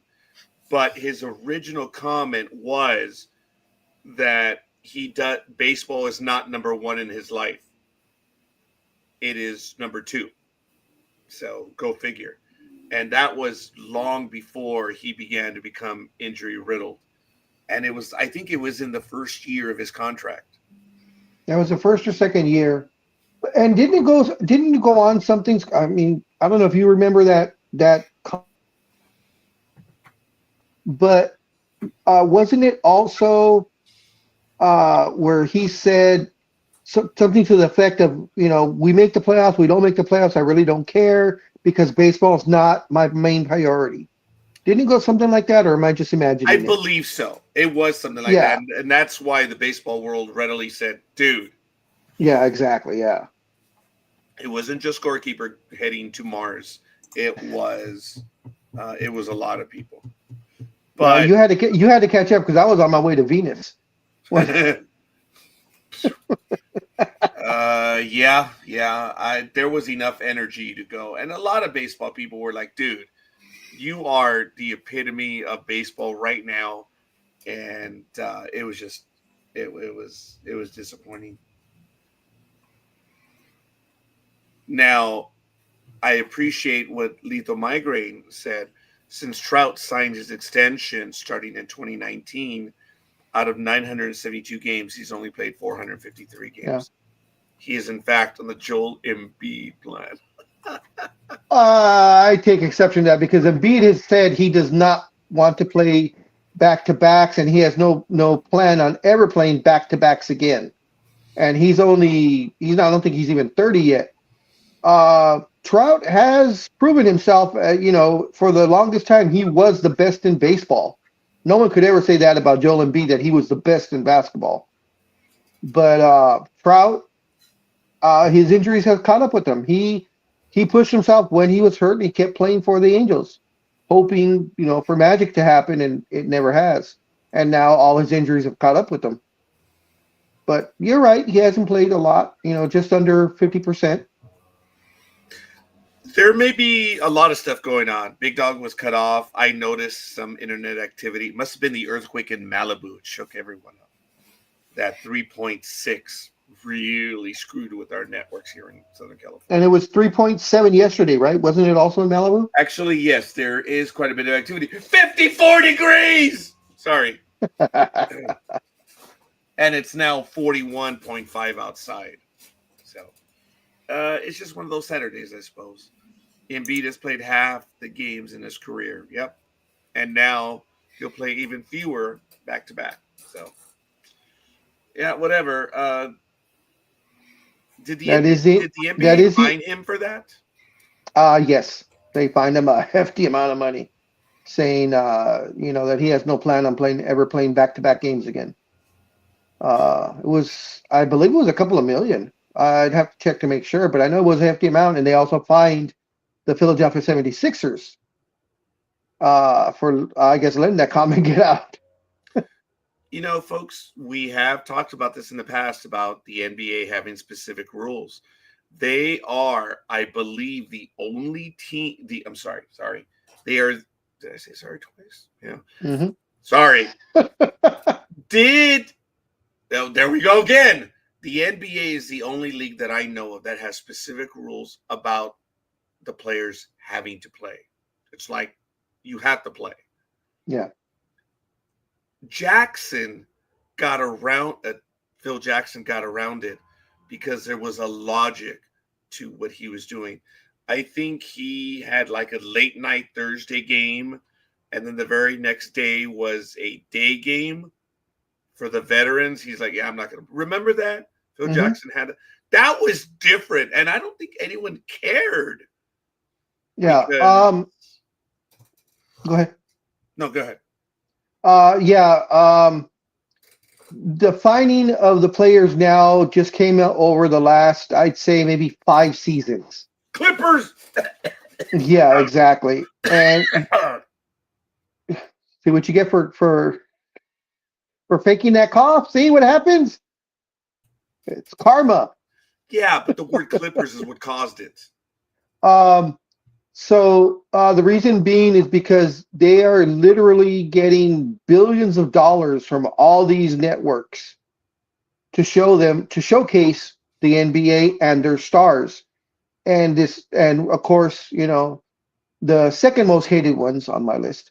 The second most hated ones, of course, started that whole thing with the load management, because their players couldn't play back-to-backs or whatever it was. And that, of course, was Paul George and Kawhi Leonard. But the thing is, it spread throughout the league. And major marquee games were being shown on TV without the major stars playing. So the NBA said, no, we're going to cut this crap out. So if you are legitimately hurt, we need to know 72 hours in advance of a major TV game. If you're not you're going to be fined heavily. And also, you cannot have 2 stars out at the same time unless they are both, if you say they are injured, we want the medical records to be shown to us showing that they are hurt. And it is not just a a rest type of a game. Now, So in your soliloquy Mhm. right now, did you tell us when this rule began? Because I understand it's been a decade thing. It's a decades that this rule has existed. as far as the fines being heftier and the new rules being Oh no, yeah. implemented, that was within the last 5 seasons. But yes, look, the whole thing about having the stars out, it has gone back decades. But Didn't it that was start up in the 80s by Stern? yeah, it was very loosely enforced because most teams back then, They played their the stars. and the players cared. The players Yeah. wanted to be on. The players wanted to be on TV because then that meant more possible outside ventures. Now they don't care. Now they just want their money. They don't care if they win a title. They don't care if they're on TV. You know, as long as they get their rap money or shoe deal money or whatever it is, they don't care. So the These NBA guys, said, yeah, the NBA said, nope, you're going to play. these guys have no idea No, what exactly. basketball was in the 1980s. Have Yep. no idea. That was the genius of Stern. He sat everyone down and said, "We need to do this." Yep. You yourself told us one of the championship games was on tape delay the next day. Well, not one. It was the entire season. Back in the very early 80s when the NBA was actually going to go bankrupt if it wasn't for Magic and Bird saving the NBA. The games in 1980, 81, and I think 82, and of course before that, the finals were on at 11:30 at night if you wanted to see them. They were not shown live. We barely got any games shown on TV, until probably about 80, 82 to maybe 84, things started to change. Showtime. Yep, Showtime, and much as I don't like them, I do have to give them credit also. I mean, the Boston Celtics, because it was the rivalry, Oh the my God. the Celtic Laker rivalry, and of course the Magic Bird rivalry that carried over from college. So I really believe in a very simple baseball term. The 80s was speed versus power. yes, oh yeah, Lakers versus the Boston Red Sox. It was speed and versus power. the Boston Celtic, but yes, and the NBA fed into that where they was the blue collar metal lunchbox toting Boston Celtics, the everyman type thing versus the glitz and glamour of Hollywood. Yeah, it was. And they played into it with, of course, got them out of bankruptcy, essentially. Goal! Omar Mamouche in the 33rd minute, hat trick already. Manchester City 3, Newcastle 0. Anime girl, did you? You're lucky. You're lucky I'm not drunk. Oh. Excuse me? Because I would have had fun with that name, Mamouche. Oh. What did you say there, storekeeper? Did you put that comment in the chat room? Did you try to make a joke about retirement, but it didn't work? Yes. What was the joke? That was the joke, you muppet. Read it again. I tried to make a joke about retirement, but it did not work. Yeah, okay. I know you're a working virgin, but come on, please catch up. Wow. Okay, that's fair. That's going to be my out right now. I'm not feeling very well this morning. I've already run out of my coffee, and I did not take my medication right now, so I apologize. Why? I do need a few minutes. I am going to go get a refill because I am completely out. Right, So, well, and get your medication while you're there and take that as well. yeah, I'm going to do that. So unfortunately, guys, I'm going to be out about 3 minutes, but I will be back because it takes 2.5 to heat this up. So Start the timer. Oh, stop it! Yep. Damn it! It takes me forever to walk. Stop it! It's not my fault, you bloody old bugger.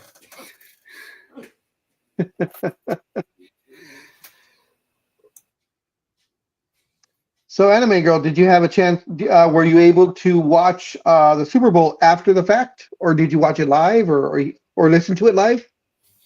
I managed to get the last. I think I managed to get the last half an hour. Okay, so you watched the competitive part of it I watched a good bit apparently. because it was a blowout the entire game. It Yeah. was simply astonishing how focused the Eagles were on not allowing Mahomes to do his thing. Well, from what I can understand, they just closed Mahomes down, and Yes. they were so determined that it was their trophy. So they were going to take it. I mean, at the end, I thought this is not a bad score, and then all of a sudden, Chiefs got one, and I thought, oops, what's going on? What's happening? Yeah. And then he got another one, and I thought, hey, whoa, guys, this is taking your foot off the accelerator. Get your head back in the game. Christ's sake, back up to 20 points. What's going on? Then, fortunately, the game finished. Yes. Yeah, it was for the Chiefs. It was way too little, way too late.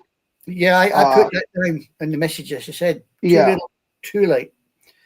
They made it respectable, so I'll give them that because to have the two-time champs, the two-time defending champs, be beaten 44-0, 44-7, that it was already embarrassing the way they lost, but that really would have been devastating losing that way.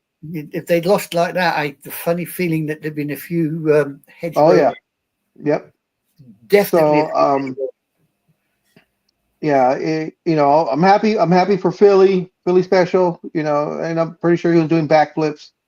But he's probably still up there somewhere. Oh yeah, him and his head whites.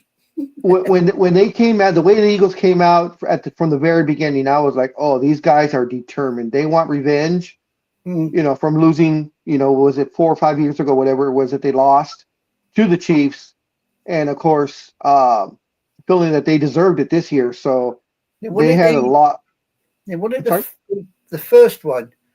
There was Chiefs, Philadelphia, and the Chiefs won it. Then the Chiefs won the second one last year, and so this year was the third in a row. And the Eagles decided we're not playing that way. No, I believe the Eagles won, which was the Chiefs' second Super Bowl win. So that I believe that was 4 years ago. Okay. Yeah. I know they lost the Chiefs, and they decided that wasn't happening. That's when it was brother versus brother, when it was the Kelsey brothers against each other. Yeah. So Philly, let's see. Now you got me on this one. But it was 2 years ago. It's 2 years ago. Oh, he's here! Oh my God! I speak his name, and he is here. Oh God!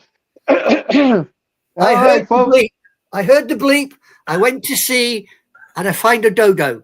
So, and for me, take it away. I looked away for a second to look at my phone to see when it was, and then all of a sudden I hear the golden voice. Right, so Mr. Big Dog, take I had it to away. come in and correct it. It was 2 years ago. I still feel that Super Bowl loss. Even after this win, that one still hurts. All right, folks. So here we have the man, the myth, and of course he earned this. He is the representative of the world champion, Philadelphia Eagles, and he is here with a smile from ear to ear. He's got his world championship cup. He's got his world championship everything. He's waiting for that merch. He's going to get us out. He's going to fix the economy with all his merch that he's buying. And here he is. Oh, scorekeeper's lounging around there. But, oh, well. As I said, he's representing the guys in green, the most interesting fan group there is in Philadelphia. He's even got the Yep, he's got the sweats. He's probably got the boxers, but we don't want to see that, folks. No, we don't want to So see here it. we go. Get So, the box. folks, scorekeeper's back just in time to hear this. He is the He's Philly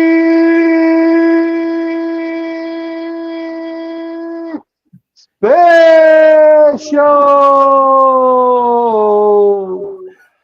Fly, Thank you. Eagles, fly. That's right. Fly all over them chefs.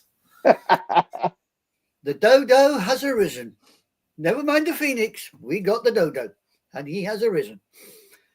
Well done, Tony. Good for you, my man. Thank you. Thank you. Oh, you must have been doing from as you heard, as I was telling Anime Girl, from the second of that first snap, you guys were zeroed in. Yeah. You And could. friends of mine took video recordings of me running around like crazy. So Oh, really appreciated that. We want to see. We want to see. Get him up. see, those are the real friends. They get Yeah, you they at your best moments. yeah, they Yeah. are. Philly, did you see when Sports Talk with the guys called it? We called it at the end of the third quarter when what's his face on a 4th and 5 failed, and on the very next play, Hurts went deep for the touchdown. Oh yeah, that was At that moment, we're like, congratulations to the Philadelphia Eagles on winning the Super Bowl. I got a lot of flack by people saying, "What are you doing?" It's, Well, it's 34-0. yeah, and, Yeah. you know, Yep. when he that bomb, it was like, no, never in the history of anything at that, and that was huge. The Eagles handed it to them. It looked like he was tired of the kid. It looked like Mahomes? I got the impression, I'm like, oh, did we stay up late? A little too late, young man. No, I think what it was is because he's tired. He was tired because he was running around the damn field. He probably, I mean, if they tracked, which I know they did track, and someone has the numbers, he ran like he owed everybody money. He owed that defensive line tons of money because he was running. You guys, your D line, hats off. They put pressure on him every single play. This And I was think the he's- number one defense. I think, yeah, and I think you guys sacked him, what, 5 times, 7 Six. times? 7. 6 times. It was I'm sorry. incredible. And he could not get time to breathe. You guys were so, collapsing on him. And if it wasn't coming from the right, it was coming from the left. It was coming from the center. It And was they coming never from all blitzed. three. And they never Yeah. blitzed. And they never blitzed. And Poor that guy. was the incredible thing. 4 guys. Yep. Yeah, So but hopefully those guys are up for contract because or get Unfortunately, some there sort are- of bonus. Yeah, unfortunately, there are a bunch. We might be in trouble trying to keep you. okay, Philly. Uh, It was only 4 guys, but it was also the guys in the back that had those excellent receivers covered. Yep. But the few times that he got a good pass, they dropped them. Oh my goodness. yeah, a lot of drop passes. Yeah, Hopkins. Yeah. He was wide open. Lukey's, or I apologize. No, we were watching the Super Bowl, and I know she was going for the Chiefs, but no, I actually meant to say Lethal Migraine. He was the first one to say 52-17, dude. He said it was going to be a blowout. Remember that? I said 34-23, and it was 22-40. Yeah, Now- I said now- they were going to win by 7 or 10. I also felt they were going to win. I thought it was going to be a close game. Boy, was I wrong. I mean, I'm usually okay on it. And I was one of the kids. I mean, I still remember when scorekeeper said, "You gonna give us a score?" And I was like, "No." Yeah, I But- was filled with dread because I liked the Eagles, which I'll never say that again in my life. And I'll take it. I just thought that the Chiefs, damn them, the damn Chiefs, they were probably going to make it close. Now, were you worried in the fourth quarter? For me, it was too little, too late. When they did make it a respectable game. When they It pulled was. They yeah, pulled it the was- starters, though. You guys pulled the starters. That's Yeah. when they got the 2 touchdowns. were you guys? I mean, were you worried at all when they got to like 20 points? I know there was only like No, because 2 the minutes backups left. were in the last 4 or 5 minutes of the game. So Yeah. they could have scored another 10. It didn't matter. Yeah, and I did the math in my mind that even if the Eagles went 4 and out, kept doing it mathematically, there was no time Right. early in the fourth quarter. Yeah. And I remember telling Lukey's that it was, in my opinion. Okay, you know what? My opinion matters not. Matters not. Oh yeah, I sent her that one. There is a picture of someone in the stadium, and it's a girl. I think she's wearing Eagles gear, and there's a little Chiefs like voodoo doll, the little knit ones, and she's watching the game, and she's just poking. That's funny. I didn't see that. Yeah, I'll see if I can find it. I sent it to Gig. Maybe I'll find it. But yeah, she's just like poking. It's a little Mahomes jersey, and she's just stabbing it. No, Matt, you did say, you didn't say you were going like scorekeeper. Scorekeeper always hedges. No, I don't believe this is what I mathematically I'm making my decisions. You did say the Eagles were going to win. I do remember that. Now, if you guys remember, my whole thing was I had the dread where I'm going for the Eagles. Same but here. Damn the Chiefs. Look, there's a lot of hate about Mahomes this year, whatever, but that's because he's become the winner that he is. And whether you really believe or not, the refs favoring them, let me tell you, they didn't get a damn call in this game. Not a call. Well, they got that very first one. Yep. The pass interference, it was pass interference. But then they made almost exactly, and it was on you guys that shouldn't have been on there. So I was just like, blow to the head type thing. Yeah. I was like, okay, so I thought both were bad. It would, for me, it was what Chick Hearn, the great Chick Hearn, used to call a mascara. It was a makeup call. Yeah. Oh, that's right. I forgot about that one. No. That is the only guy that could get away with that.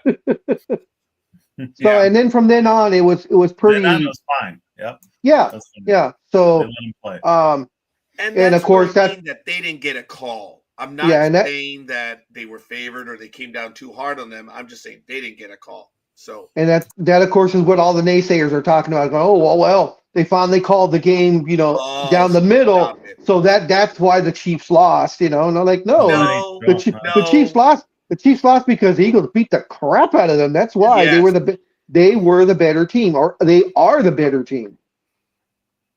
So, and it was so funny. I was listening. It was a clip, and it was the Kelsey brothers, their podcast that they do, and I guess is Jason was your guy, right? No. Yes. Jason Kelsey. Yes.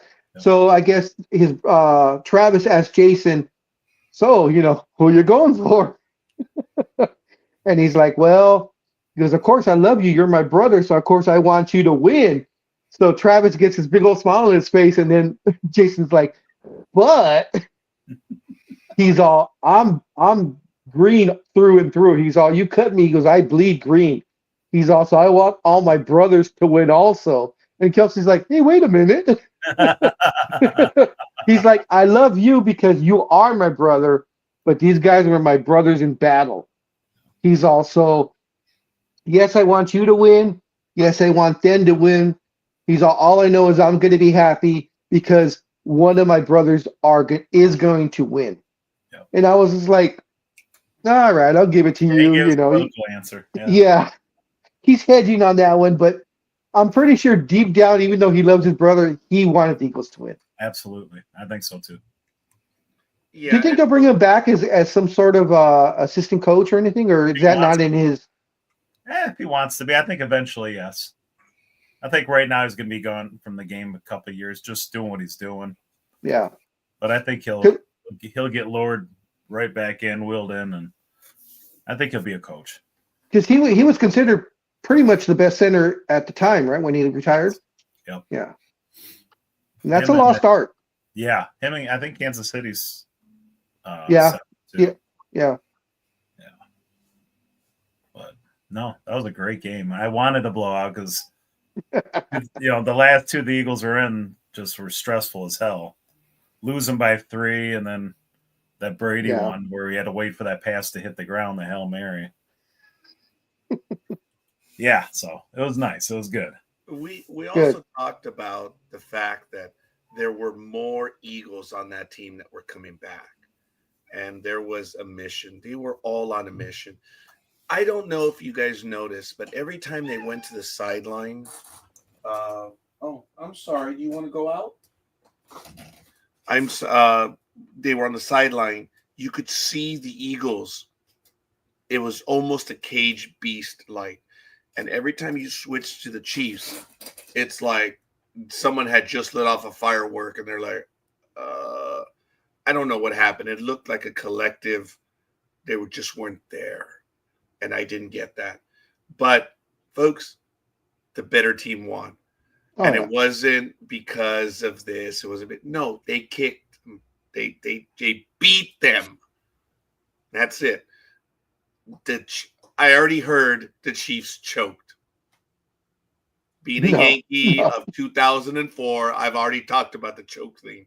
No, the Eagles wanted this one, and they did it. That's it.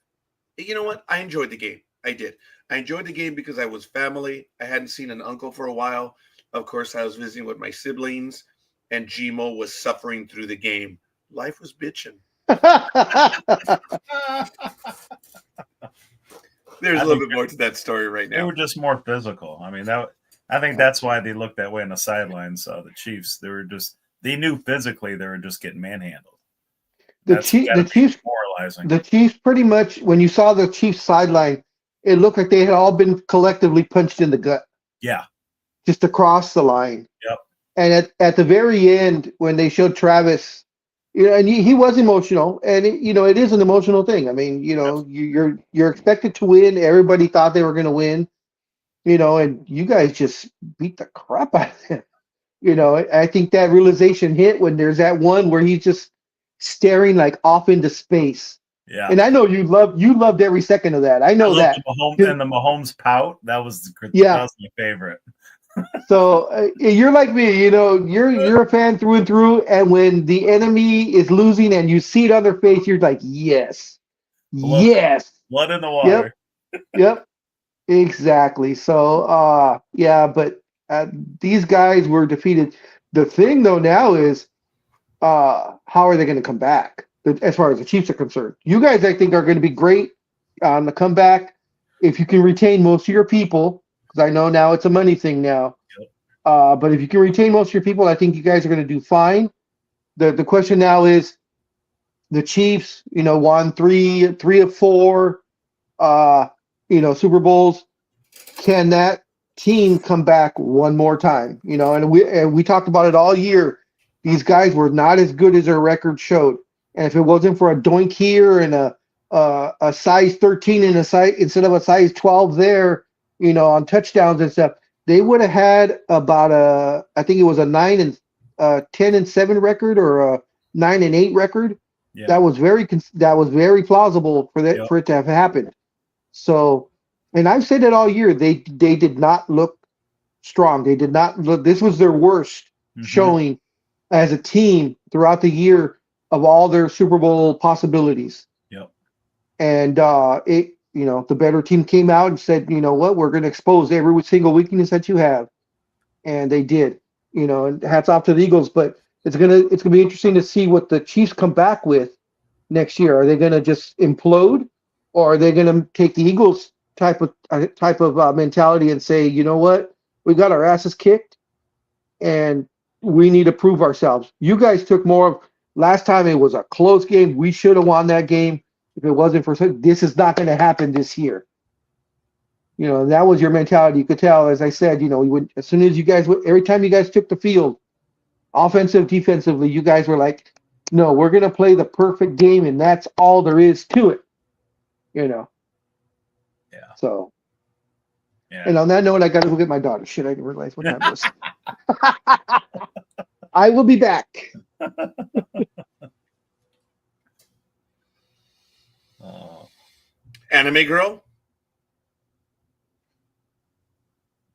I guess they're muted for a moment. So, how you doing, Tony? I'm fantastic. On I my bet 7 you days off, this is day 2. Besides a blizzard out there, and I can't wait to shovel. I haven't shoveled yet. Got about 4 Did you inches just right now. did you just call me scorekeeper? Yes, I did. he phoned you. Yeah, I was doing something other people can't do for me.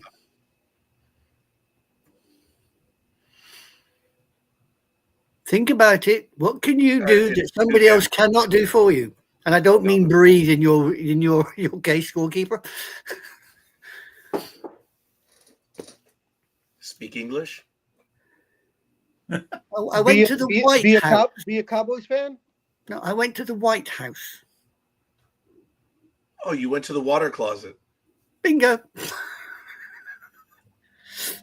Did you hear what Big Dog said? No, I missed that one. I missed that one.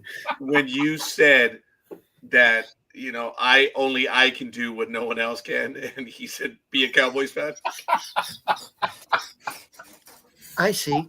We're back to that, are we? There ain't nobody else like them bums. What do you mean, back to that, are we? It's all right. Before you were here, we were cowboy aficionados, and I'll use that term loosely. No, you weren't. Don't even go there. The Cowboys were mentioned every Sunday. Yeah, in the derogatory terms. Yeah, okay, I get it. Was I get easy. You just happened. And ever since the dodo appeared, oh hell, man! It's been like eagles in the sun and the gasoline on the fire dirt. now. I mean, I get it. Pick on the Brit. I don't mind. I don't know if that is 100% accurate. It's quite a bit, but I don't think it's 100%. I'm not going to do the math either. I'm too tired for that right now. Way too tired. So, knowing that there are a lot of free agents, I know this is a stupid question, but will the entirety of the team return? Not really. No way. Yeah. There's a lot of talent that's a free agent this year. Yeah. Especially, on defense. I mean, our probably best player on defense, Zach Bond, our linebacker, he's a free agent. Milton Williams, our defensive tackle, is a free agent. And good for them, man. But they didn't Josh only Sweat, have a a defensive big end, who they said should have been the MVP of the game. He's a free agent. He had 2.5 sacks. Yeah, in the NFL, it's the quarterback of the winning team that's the MVP almost always. Right. Yep. Hey, Lethal, who is the last non-quarterback to win an MVP of the winning team? I know he'll get it first shortly. Was it a Broncos running back? TD? Oh. It could very well be. I'm just guessing. I don't know. I will find that. I would guess Ray Lewis. I don't know, but it's good. Now, Lethal's great comment, Anime Girl. Everyone loves the Cowboys. They are America's team, after all. I know quite a few people in my universe that are Cowboy fans, and my whole thing is why? Right. Why? I mean, why? Right. But they have the same theme when I say Yankees. It's just, I told you guys why I'm a Yankee fan. I'm not. The Yankees are the evil. The Yankees are the evil empire of baseball. They will forever be. Yeah. And it is what it is. So, 2022 Cooper Cup, LA Rams. Thank you, Lethal Migraine. Wow. That's fairly recent. Yeah. I forgot. And I was cheering for the Rams. You guys all know that I had always been a fan of Mr. Detroit Lion. Yeah. I like Stafford. Over the years, I had seen him single-handedly beat some big teams, and he did not have a good team ever. He got pounded. Yeah. Always playing through injuries. Yeah. I think I've said this. I had a man crush on Stafford. There's no doubt. I always thought he was a good quarterback, and I felt, not everyone is a Cowboy fan. Certainly not me. Yuck. Well, I'm not a Cowboy fan. Yeah, I'm definitely not a Cowboy fan. So it is what it is, folks. But Mr. Alvarez is off my Christmas card list. Stuff it. Getting smarter by the day. Let me see. No scorekeeper, no Dodo, no big dog, no Matt Alvarez. I'm good here. I'm not. My Christmas card list is slowly getting smaller. I guess Saving on stamps. Your Brexit list is doing better for you then. I wasn't a Brexit fan, so it didn't concern me. As far as I'm concerned, it was the biggest cock up going, but never mind. Yeah. We made our cock up. We voted for Brexit. You made your cock up. You voted for the demented pigeon.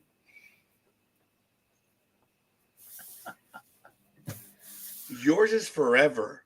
Ours is not. Matt loves the Athletics and the Cowboys. I don't know why he continues this charade. Oh, he'll love you for that one, Lethal. He sure will. I mean, guys, you need to know this. From 2011, okay, from 2011, Lethal has been writing Matt on the whole Matt Alvarez, president of the Athletics. Dude, this is not recent, okay? He's a boy, is all Lethal. He certainly knows his stuff. Well, we are getting a few comments in the chat room. I'm not 100% right. They're directing us since there are so many people on the network, but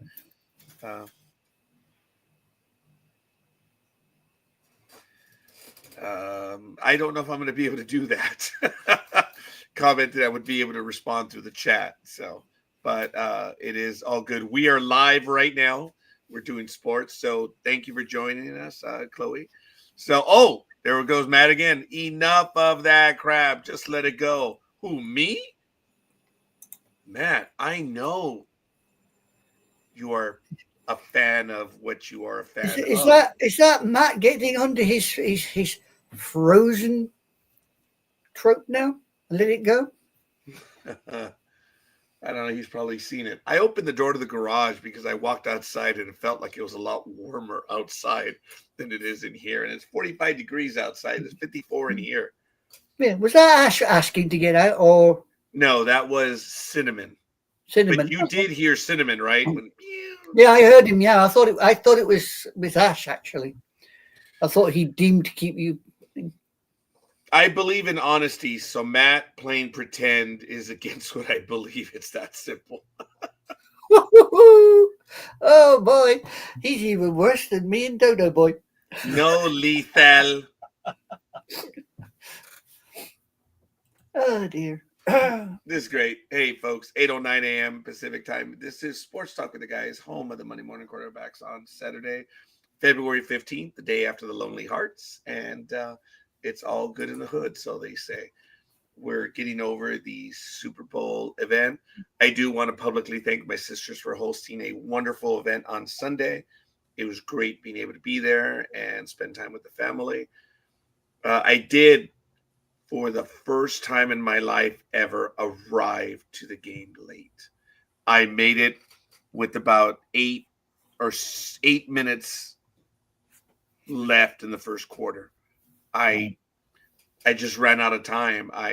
For some reason in my mind, it was going to start at 4:30, and I knew better.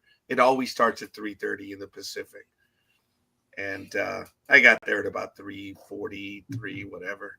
I was just wondering, oh my God, I'm going to be late. I can't believe it. I'm going to be late.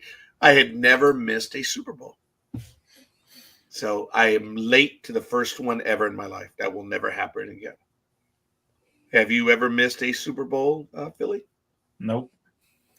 No, I used to host the parties all the time, so I couldn't be late for most of the years, but no. I was hosting, I host here on the last Thursday in March. I do a baseball thing, and I just tell people, I don't even bother because it's on a Thursday. It's all day. No one can afford to do it, but Monday or that Thursday, I'm off. I don't go to work. And being that I'm out here on the West Coast, The first game's at 10 a.m., second game's at 1, third game's at 3, or no, at 4, and the last game starts at 7. It's all day, man.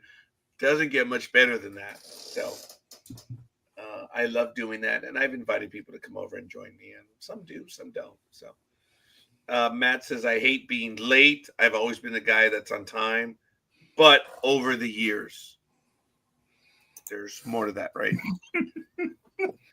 I do not have the ability to fast forward, though, Matt. I had to turn on my heater. It's cold here, and I know why. Yeah, because the temperature dropped, right? It does not feel cold anymore since I opened the door, even though it's 46 degrees outside. Isn't that funny? So I don't know what it is. Maybe there was something in here, Tony. Yeah. You know, there's been nothing for a while now from the last time I spoke about it. Man, the possum chased it out. Possum scared the ghost. Oh, get in there. Get in there. Now, for those of you who know, in my universe, Hope said, where's part 2 of the video? And I'm like, I did not post part 2 because my daughter filmed part 2. I did tell Hope, I said, I cannot post part 2 because the Humane Society would be on me. I joked about getting my Darth Vader lightsaber and actually, trying to scare the crap out of it. And that thing was just like, sorry. You could hear the clash. The lightsaber was going off. And the thing was turning around and hissing at me. That thing would not move. It reminded me of an engineer in heat. It would not move. And it was, I couldn't get that dumb little rat to get out.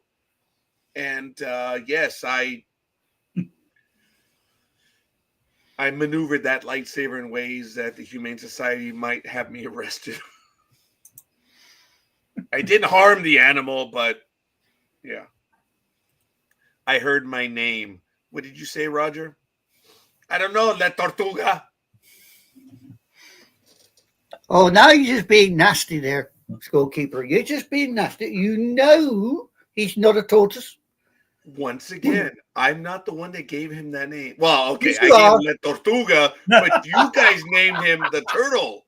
Yeah, but right? you gave him the name, so it's your fault. No, someone Yes. else called him Turtle. And I immediately, Tony, the minute you guys were Turtle, I'm like, La Tortuga? That was funny, huh? I remember, Tony, the first time I said that, you died laughing. Oh, man, and I was just going with that forever. La Tortuga. Oh, my God. I was trying to do my own WWE entrance. La Tortuga!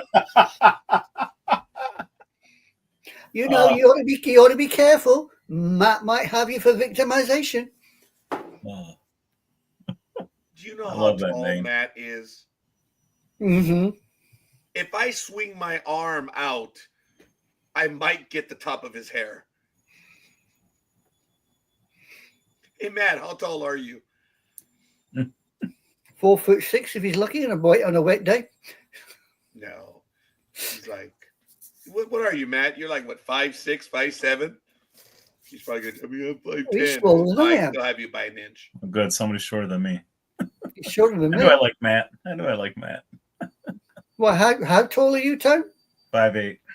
5'8". Oh, you're shorter than I am. Hey. Oh, you're wider though. That's where it comes. See, you're wider than I am, but I'm taller than you. Yay! I got the height. You get the better deal. Yeah. Yeah, I can see what's coming. You have to wait and find out. What is being said about me? Your lack there, your physical dexterity, your height. How tall are you? 5'7". What did I say? I swing my arm out, I might get him in his forehead. I've known girls taller than you, Matt. I don't know. Some people talk about victimizing them. Victimizing what? He's going to come back to LA. I don't think, Matt, are you coming back this year or next? It's probably going to be next year, right? In 2026. So we're looking forward to your return. We keep asking Matt if there are any APW events going on. There it is, vertically challenged. I'm probably gonna have to rewind for that. I bet he could show up to a spring training and they would think he's an actual player. That's funny. That's funny. I like that. Well, what's this pile on Matt Day because the guy's back in action? I don't know. No, he's having trouble with his phone. You'll miss when you swing.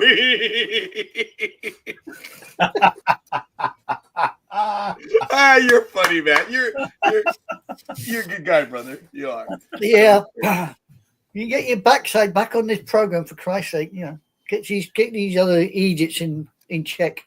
Can't wait till you return. I've got to tell you, I didn't check the mail last night. I was busy, but I looked at the mail this morning, and I kind of chuckled to myself. I'm not going to say anything other than I was going to say, you guys all know that my electric bill was out of control in August, right? I'd never had a $700 electric bill. But I finally got the letter from Southern California Edison that finally said, that's it, dude. February 25th, you got to pay the bill. And I was like, this is February 25th. That was August. Holy crap. I mean, I'm not going to tell you how much it is because I'm embarrassed by it, but it is immense. But my whole thing is, what the hell? Only a bureaucrat can use the bureaucratic system to bureaucrat out of a deadline. Oh my God. Like I said, I finally saw my bill and I'm like, whew, I'm glad it's, February. 700 was 1 month. That's 5 summer months here. Jeez. Yeah. Yeah. It was. Why do you think you people have heard me say I want to move? It was horrible. It got to 113 here. And it was just, it was bad. But anyway, all I can say is that I finally got the bill. I looked at it and it was 1, 2, 3, 4 decimal. There were 4 placements on that bill. I looked at it and I said, okay. Good job, scorekeeper. That happened in August. So I was proud of myself. Let's see. I was worried about my page bill, but no, everything is fine. I'm glad, Matt. I am. But thank God, if it was in January, I'd be frightened. I really would. But all I can say is like, he's all right. I'm not happy about it, but hey, it's all good. Like I said, I genuinely chuckled. I'm like, damn, I extended it that long. Yes, folks. In the 1980s and 90s, scorekeeper could kite with the best of them. And only those that are cops know what that is. Right, Tony? How many people did you have to arrest for kiting? It's very rare, right? But when you did, it was big. Yeah. Dude, I had it down. I knew when I could make the deposits at a certain ATM. And I had 5 checking accounts, dude. I could float funds for 15 days, baby. Wow. Oh, yeah, I did. It's way beyond the statute of limitations. Dude, I learned how to do it. I learned, but now under check 21, damn, the check clears the same damn day. Okay, sorry, Matt. Your PG&E bill. That's the electric utility up there. All right. Well, either way, folks, all kidding aside, all I can say is that I feel a lot better that it's in February, but I did get my final February 20th. It's February 25th. That's a Tuesday. I mean, okay. It's all good. All right, ladies and gentlemen. Tony, are there any stories that you like to get to? No, I mean, last night was my first night off, so I've been working a lot, so I've missed whatever's happened besides the Super Bowl. Yeah. How does California Power work? Is there no cap on what an electric company can charge? No, there is no such thing. Never been. As a matter of fact, folks, PG&E some years ago, when it came to heating in San Diego, do you guys remember that? that after deregulation, people in San Diego, this was in the 2000s, they were paying $600-$700 gas bills in the 2000s. And we who were in LA, we didn't have any of that because they opened up in phases certain part of the state to deregulation. And it was horrible in San Diego in the 2000s. And it was under PG&E. So nope, there's no cap. Yeah, Excel Energy has to ask the state for permission to raise rates. Oh, same thing here. Same thing. They have to ask for permission. But anyway, asking for permission is one thing. Being a dick in baseball is another. But we won't talk about the Dodgers anymore. So Mm-hmm. how's your team, dude? You guys got your pitcher back, right, with the Detroit Tigers? Yeah, I think Flaherty from the Dodgers. Yeah, well, they traded him to the Dodgers. They got some kids, and now they got him back in free agency. Yeah, that is the one pitcher. Remember I told you I wanted that pitcher. Mm-hmm. I was super bummed when the Dodgers got him. And I was like, man, that's one that I definitely was. Oh. And sure enough, he helped the Dodgers win the World Series. But, hey, what are you going to do? How's your Detroit team looking? I mean, they didn't make many moves. I was hoping they make some big moves. So I don't know. I mean, the kids played great, though, last year. They exceeded all expectations. So I guess they're just rolling back pretty much with the same team. Yeah. The Yankees went ahead. They already had a lot team. Of moves. Yankees made a lot of moves. They did. And as I said, folks, when the Yankees got Soto, we didn't get him for the defense. We got him for his getting on base, which is phenomenal. He's a good hitter. His numbers are excellent. The man gets on base. And that's what he excels at. And he gets big hits at big times. There's no doubt. You saw the postseason. It is what it is. But the Mets, that $760 million, dude, that's gonna choke the team for a long time to come. And it's gonna be an albatross. When I saw the numbers getting that high, of course I wanted him to stay on the team, but knowing the economics, knowing all that, I'm glad he is not on the team. Yep. I'm not happy though he's in the Phillies division. He's a beast. But the Phillies still have that core. Mm-hmm. They do. But why they got Max Kepler thinking he's an everyday player, I don't see it. Okay, yeah. He's like a 236 career hitter. Yeah. Well, I know Lethal probably knows all about him because he's a former Twin. Ooh. I mean, I think he loves the Twins. I think he'd be a good role player, but they're trying to put him in that eighth spot regularly, from what I hear. Yeah. One of the last role players was with Miami and others. He was like a second baseman. I forget his name now. He was on the Hall of Fame ballot this year. And I don't think he got 5%. And he wasn't a Hall of Famer, but he was one of the last best role players. Watching Max Kepler pretend to play baseball is hard to stomach. Yeah. Yeah. The Angels are not going to be any good this year. They're just not. Mm-hmm. The Athletics, I don't see it. They made one big signing. I forget the guy they signed. It's nothing. The San Francisco Giants find a way to be competitive. I'm not going to count them out. A lot of people are counting them out, but it's good when the Giants are competitive in baseball. It's just a different flavor. The Pirates, remember? When the Pirates are good, baseball's good. Yeah. I don't know why that is. Yeah. Yeah. But see, they've got the makings. Oh, and dude, on the Reds, Ellie De La Cruz. Oh man, What a that year he had. guy. What a year. Oh, yes, and he's only a 2-year player, man. I think he's 23 or something. It's ridiculous, folks. You real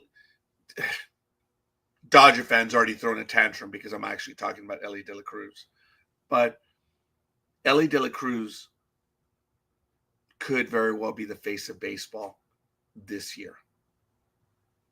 That guy with the Reds. Oh my goodness. He plays it with such a fervor, such a skill. Oh my goodness. I believe the days of Mike Trout being the best player are now officially over. Who's going to take the crown? I don't know. There's that guy in Atlanta still. That guy is still pretty good. Yeah. But I think Ellie De La Cruz can capture the face of baseball. Not the best player, but the face. We'll see. Hopefully Anime Girl and Big Dog will be back. So what are you going to be doing for the next 7 days or 6 days, buddy? Besides shoveling snow, I don't know. Yeah, you beat me to it. Dude, you seem excited. Are you going to make a trip back to Pittsburgh and go try Primanti Brothers again? Not with this weather anytime soon. I Would wanted you to go to the back? parade. Yeah, I'll be going back for baseball. Okay, but would you go back to Primanti Brothers now? Yeah. Yeah. Yeah, I would. I could stop in there then with all my Phillies gear. That should go well too during baseball Yeah. season. Dude, food's food, man. Food is food. I make friends everywhere I go. Want a bet on that one? I was being sarcastic. No, I would never have guessed. You sarcastic? Hell no. Dodos are never sarcastic. And speaking of never being sarcastic, the Twins are winning the World Series. Huge offseason.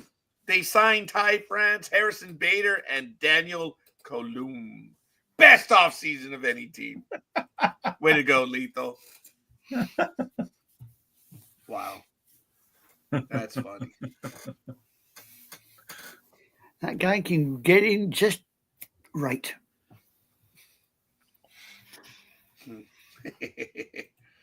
Oh, hello. He must be reading some dad jokes. You reading dad jokes there, scorekeeper? No, I'm going to try to avoid them right now. I already delivered my one joke earlier and no one laughed, so it's okay. I don't care how good Zach Wheeler is. $40 million, $42 million a year for a pitcher is crazy. The things that we've seen in the last 5 years, the acceleration of sellers are just unreal. So Shohei Ohtani will be entering his second year with the Dodgers. If they keep him hitting, I see no reason why he could not have a follow-up year to what he did.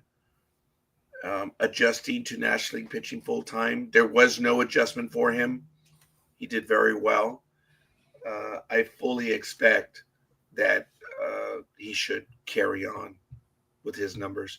Whether he pitches or not, it doesn't matter now. It really doesn't. I hope to go to FanFest in a few weeks and also some games this season.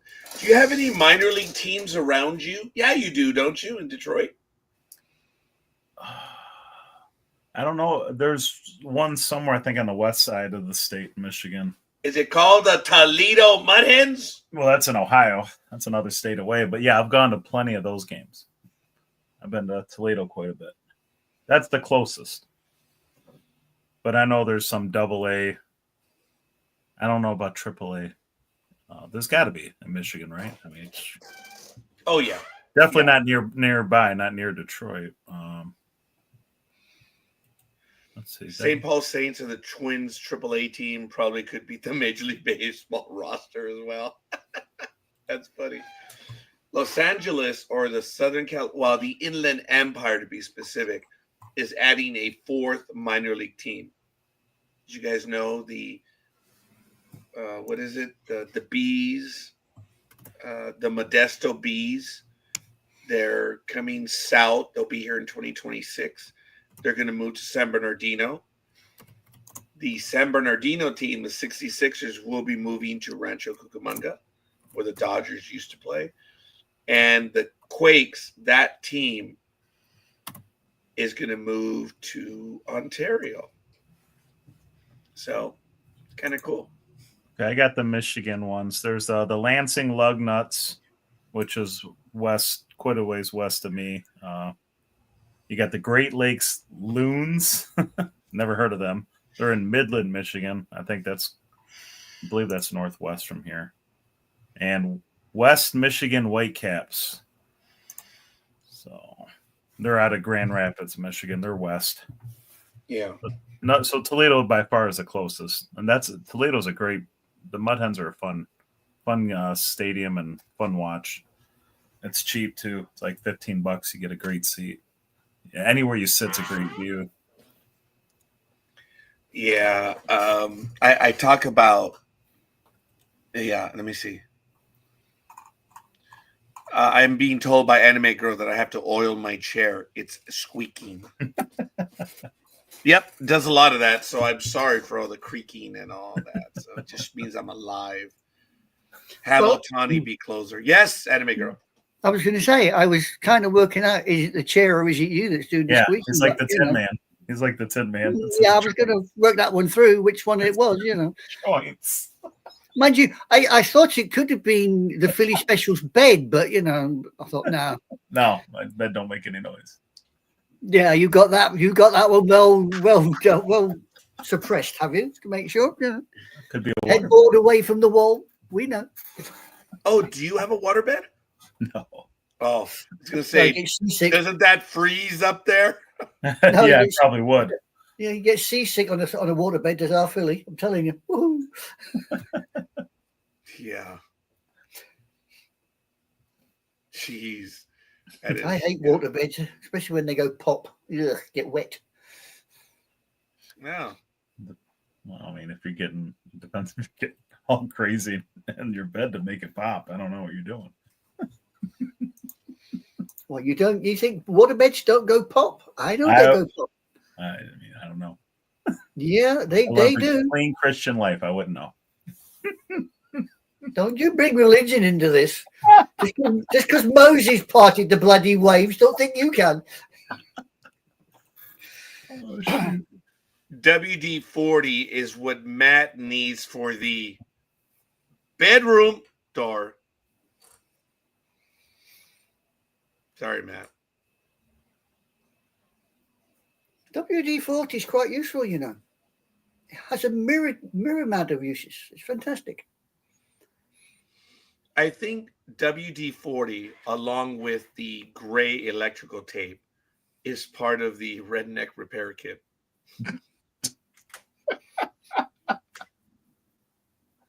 Yeah, I think it definitely is. Where a scorekeeper walks around with a shovel and some duct tape. I did for a short while, but I don't. Tony walks around with the shovel more than I do. Yeah. I mean, you actually enjoy shoveling snow, don't you? I do. My back doesn't appreciate it, but I like it. It gives me at least a good workout, especially today. Duct tape and super glue make the world a better place. Oh, my God. That's funny. I like that. Oh, man. This is the week in between all of the big stuff. Because I believe, the draft is going to be in April. The combine is in March, isn't it? I think so. And then baseball starts, pitchers and catchers in a week or two? Actually, this week. This week? Okay. We're already a week into the warm-ups or spring training. The first games are going to be next week, I believe the 24th or the 25th. So, yeah. Awesome. So what are you going to do for the holiday on Monday? I'm doing nothing. You got another bloody holiday? Yeah, another one? Yeah, it's President's Day. Oh. Let's see. The only month on the American calendar without a holiday is April, my month, and August. They're the only ones that don't have a holiday. Isn't Easter in April? Well, Easter can also be in March. But yeah, generally March and April. Because you have the new one on the West Coast, which is, or in California, which is Cesar Chavez holiday, which is on the last Monday in March. I don't think the world has that one, but we in California do. That's kind of neat. I think they're talking about adding another holiday. So in my old employer, there used to be 2 holidays in February for the 2 different President's Days. And they put it on at the end of November. You have Thanksgiving and then the day after. It's 4 days off. But it looks like they're wanting to make it a federal holiday. So that's interesting. That means they would move that calendar holiday back somewhere else. That'd be neat. So it is very quiet right now, folks. The NBA is moving forward. They are in their playoff run, as is the NHL. And as I went over the schedule early on, we had all the motorsports schedules. A lot of them are starting up. As I mentioned, National Rugby League down in New Zealand.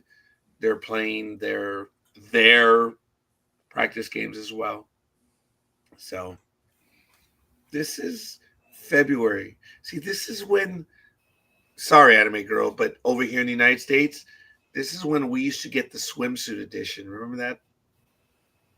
In the darkness of winter, we used to get that. I was about to say, February swimsuits? Really? Oh, it used to be. Right, Tony? Oh, yeah. Must have a plethora of blue tits, but never mind. Well, they always did it the summer before. Oh, well, there you go. But now they moved it. I forget when the swimsuit edition is now. And because they no longer did it in winter, I dropped my Sports Illustrated whatever subscription.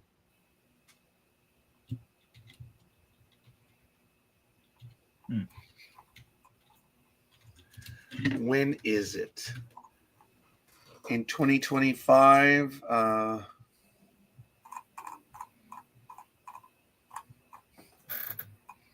don't know when it is right now.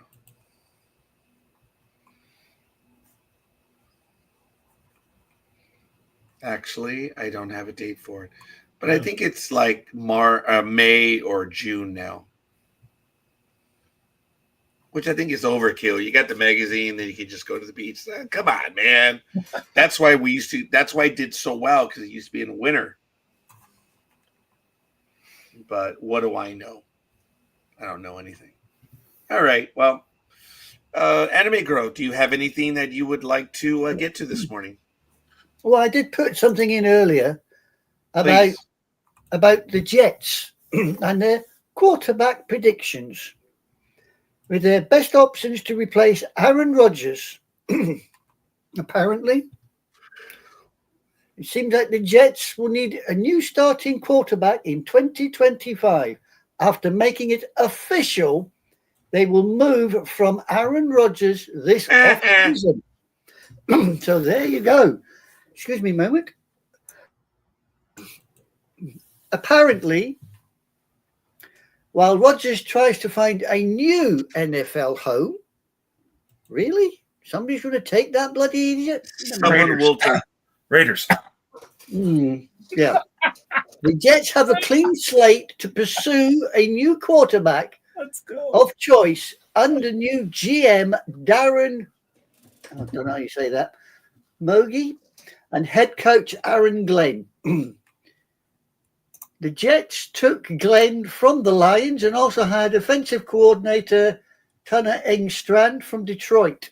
That provides some hint to predict which veteran or rookie quarterback they will target most as best replacement option for Rodgers, short or long term. So there you go. So come on. You're good at guessing these things. I've got a list of 6 here. Let's see if these 6 match up with anything that you people can think of. Tony, goalkeeper, any ideas who the 6 they've got their eyes on at the moment? Oh. The Raiders, the Raiders, the Raiders, the Raiders, the Raiders, the Raiders. Okay, right. But they're talking about the Jets, who they may sign. I am surprised that Derek Carr is on the list. Yeah, Carr is there. Carr is on the list. So is Kirk Cousins from the Falcons. He's on the list. Along with Quinn Ewers from Texas, Jackson Dart, Cam Ward, and Sanders from Colorado. Yeah. They're all on the list. Where are the Jets drafting this year? Looks like Are they number top 7. 5 or 8? Number 7. 7.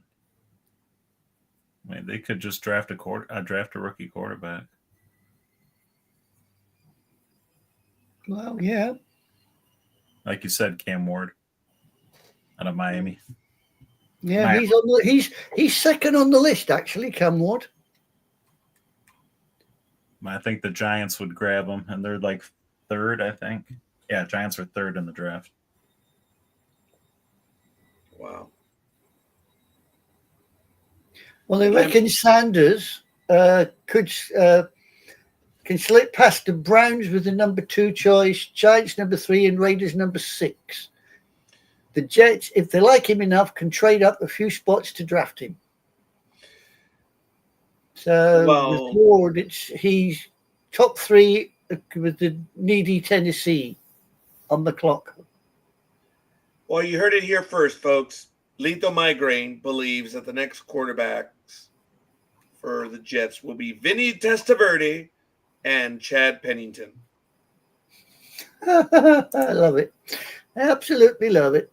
Hey, Lethal would know this. What's Minnesota going to do with Sam Darnold? Would he possibly go to the Jets or Giants? Oh, wow. Minnesota going to keep agent? him? He's a tentative free agent, huh? Yep. Well, the Cowboys are sticking with their quarterback, aren't they? Oh, they signed him long deal. Yeah, they're sticking with They're him. stuck. They've been stuck for years. What are you on about? You're going to be stuck for They're one step away from being bloody extinct, those buggers, I'm telling you. 55 degrees. You're bragging or complaining? Is this June already? What? Did you fast forward to June? I don't know. Let's ask Matt. I don't think Minnesota knows what they're going to do with him yet, but are saying JJ will be ready to go. And if they can't get Rodgers for a good price, if they can get him, they would bring him in.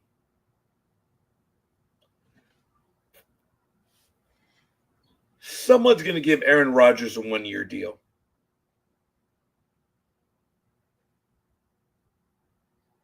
And sadly, that might be the Raiders, but man. Yeah, I don't want to see it, but you know, Tony. Oh God, yeah, it's we'll see how killing much me, man. influence Brady has. Brady likes him. Oh, that's so disgusting. Just so disgusting. No, not the Raiders. Lethal Migraine says Raiders will probably go with Russell Wilson, and if he gets cut, Geno Smith. Well, why would the Mariners get rid of Geno Smith?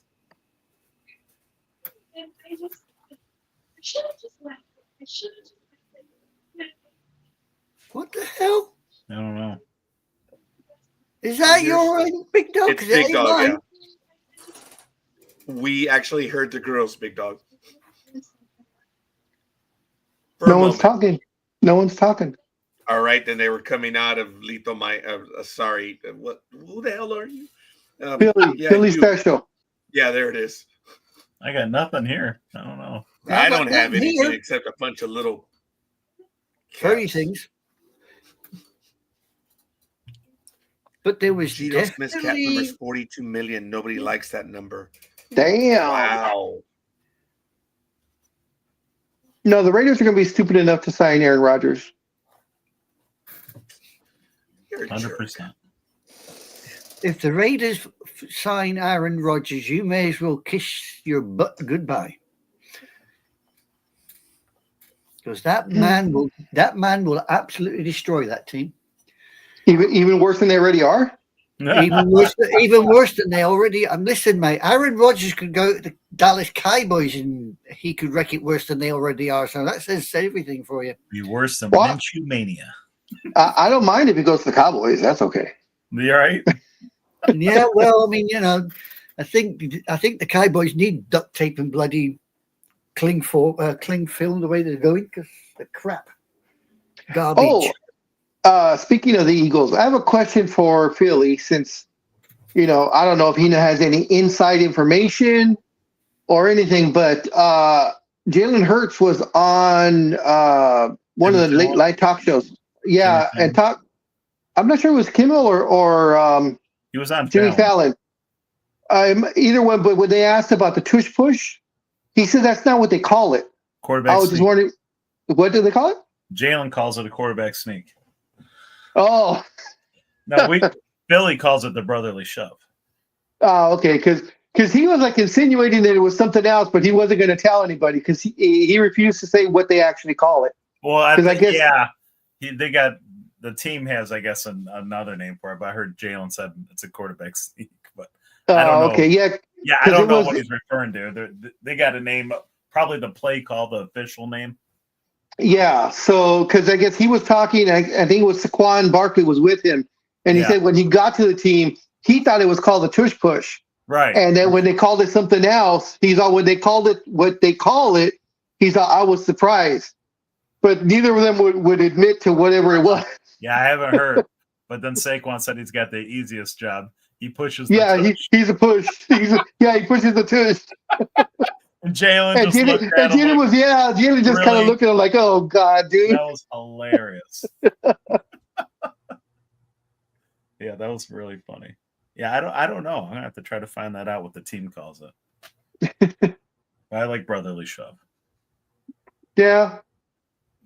How was the parade, and were there any? I heard there was. I heard 2 women got shot and killed. I heard. Oh my God! Tragedy. Yeah. Jeez. Yeah. I thought LA was bad with our parades. You guys put us to shame. Right. That's what I heard. I got to confirm that.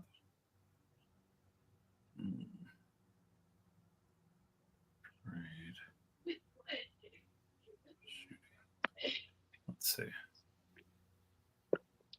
Yeah, man's in custody after 2 shot during the parade. Let's see. CBS News. Wasn't there last year's parade? Wasn't there also shooting with the Chiefs? If I remember correctly. I think. God, yeah, I think so. I remember there was something with the last parade as well. Somebody did something, didn't they? There was. Yeah, because there was because I remember they said bystanders tackled the guy. Yeah, that was last year. That was last year because we were talking about it. Shit, I hope that's not a trend. I hope that's not a trend with football winning their championships. Oh, well, Dallas is safe then. Okay, apparently so are the Raiders. Are okay, apparently. Oh, that's good. Yeah. Okay, so they didn't get killed. They arrested the guy. Yeah, so that's good. Jeez. Yeah. Scorekeeper's taking a nap. Yeah, well, he's old. He's old. As long as he doesn't start to snore, because he hasn't put himself on mute. No, he doesn't snore. I remember that. You didn't have to roll over and hit him, huh? No, does he talk in his sleep? He was the small spoon. I was the big spoon, so it was okay. He didn't. I say, does he talk in his sleep? Because we might be able to get him to talk in his sleep. Deep dark secrets. Yeah. like where the bodies are buried and where the money's hidden, all that stuff. Oh dear. Did you guys talk about the Hall of Fame class last week? I don't remember. No, we did not. It was a very small class, if I'm not mistaken. Only four members got in. Or four players. Yeah, only 4. Yeah, I was very surprised by that. That it was such a small class. It did not break my heart that Eli Manning didn't get in. Yeah, and he was very gracious about it. The way he said it doesn't bother him, which I'm like, no, because he knows he'll get in. He knows he'll get in. Yeah. The Giants fans were all mad, so it made me happy. Let's see, Antonio Gates and let's see, my guy Eric Allen. Yeah. Jared Allen from Minnesota, beast. Yeah, and surprisingly, Sterling Sharp. I was kind of surprised at that one. Yeah. Says it was the smallest class since 2005, which was also a 4-member class. That year was Marino, Young, Fritz Poland, and Benny Friedman. That was in 2005. Says Colts and Patriots kicker Adam Vinatieri, Carolina Panthers Luke Kuechly, and Giants quarterback Eli Manning, all in their first year eligibility, were not selected.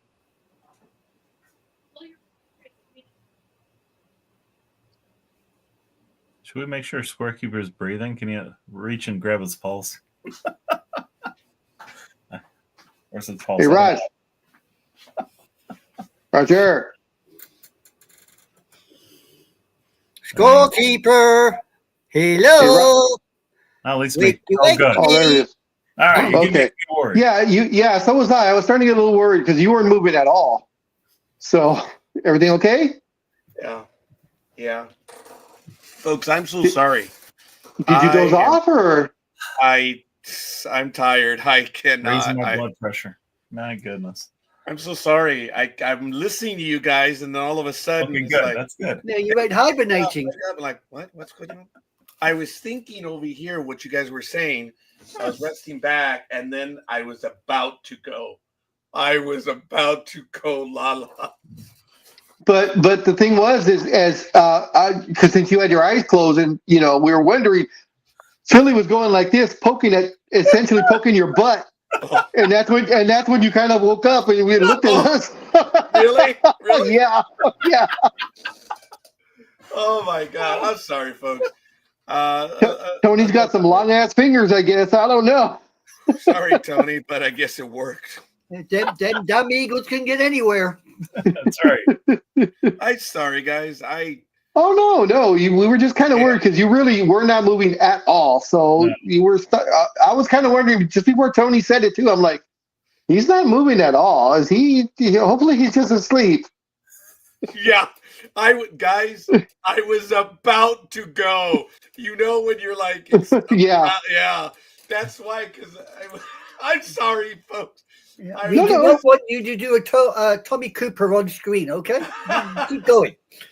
It was funny because all of a sudden I started hearing, it's like, oh, wait, it's getting loud. And Scarkeeper's going like, oh, crap. Lynched. I'm sorry. I am. Yeah. Here come the text messages. Wake up. Hey, Big Dog will appreciate this. For Christmas, my cousin got me this. I'm sorry. Oh, wow. WrestleMania 3. Yep. Is it signed or no, it's not just signed. a picture. I've got a signed. When I met Hogan, I had him sign from Rocky 3 when he's fighting Rocky. Oh, okay. So you made it. How was he? Oh, he was great. Oh, he was okay. Great. I was trying to get some advice. I told him on Pythons, I've never hit 18. I'm at 17 3/4, and you're 24. I'm like, how do I get there? He's like, you're already there, brother. I'm like, no, I'm not. They're not 18s. I can't hit 18. My dad had 20.5-inch arms. Like, I'm surprised he didn't lean over and go steroids. Right? Because I had a cutoff shirt on when I met him, and Oh, okay. oh, you're already there. No, I'm not. I'm 5.5 inches or 6.5 inches away. Shit. Do you lift weights, Tony? For 41 years, yes. My dad started me at 10 years old. Oh, wow. Okay. Which I think stunted my growth because my dad's 6'1". All my family's above 6 foot. I'm 5. My doctor said that could have stunned my growth. You know, Tony, I have to tell you that for 41 minutes, I lifted weights as well.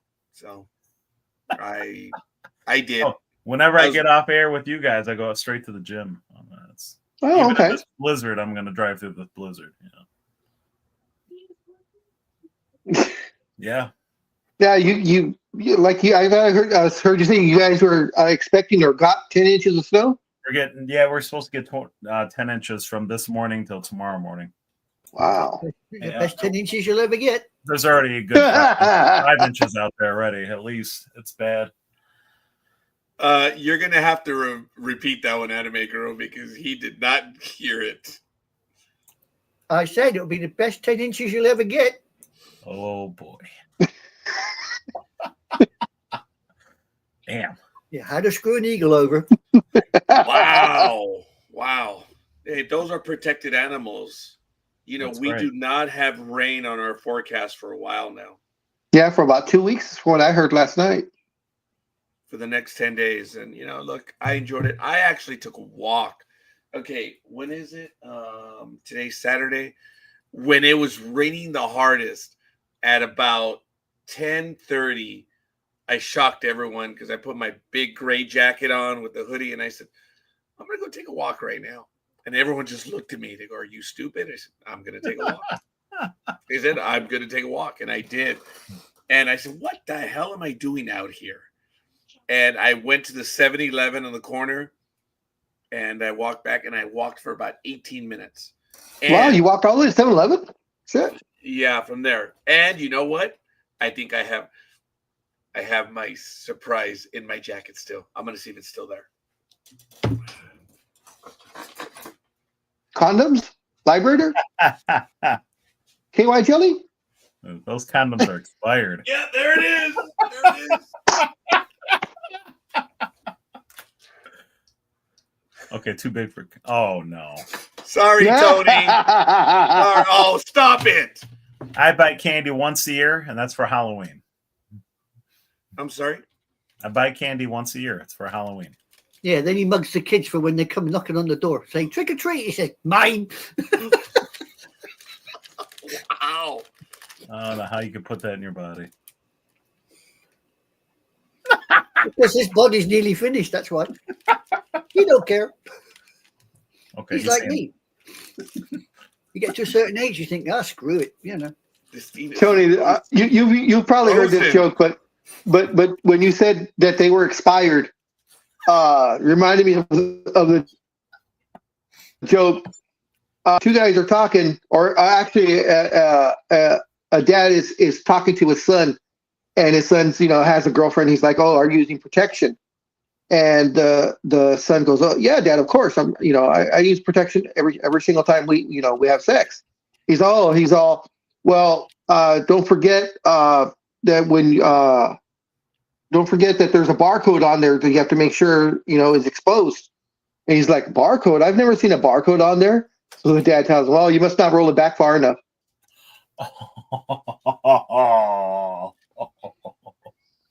Damn.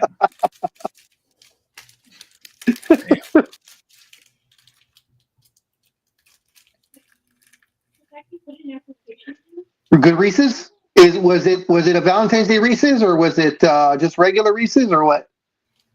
Regular. But that will be my only candy for the week. For the week? I'm like, if I'm out here freezing. Oh, well, that's pretty good because the weekend's today. There's a new week starting tomorrow. Yeah, right, Squad. That's the way to do it, Raj.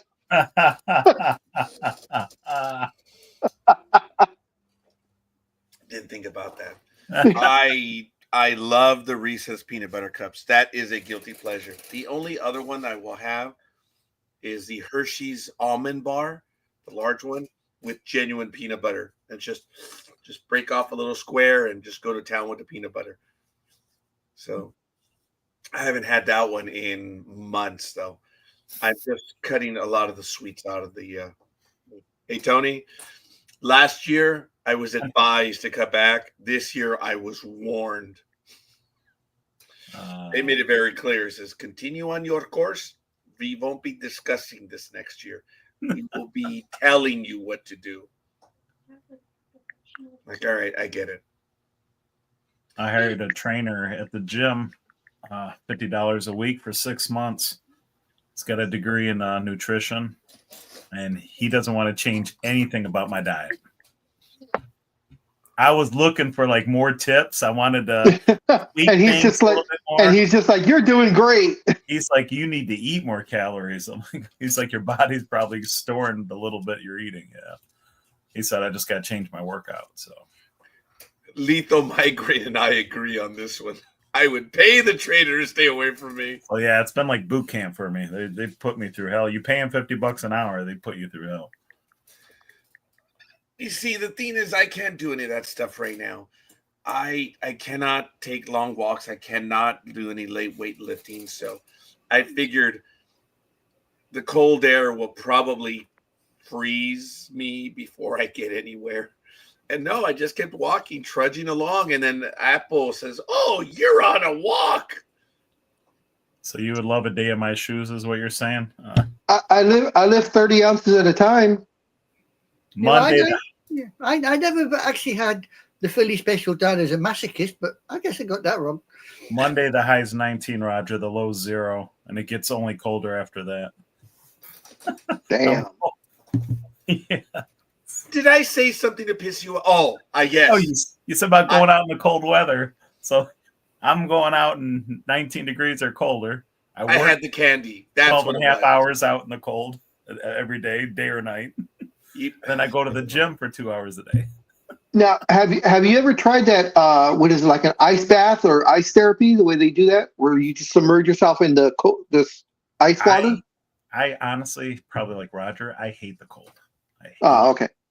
No, I hit the sauna every day at the gym, but okay. I'm the opposite. I'll do the sauna before my workout and after.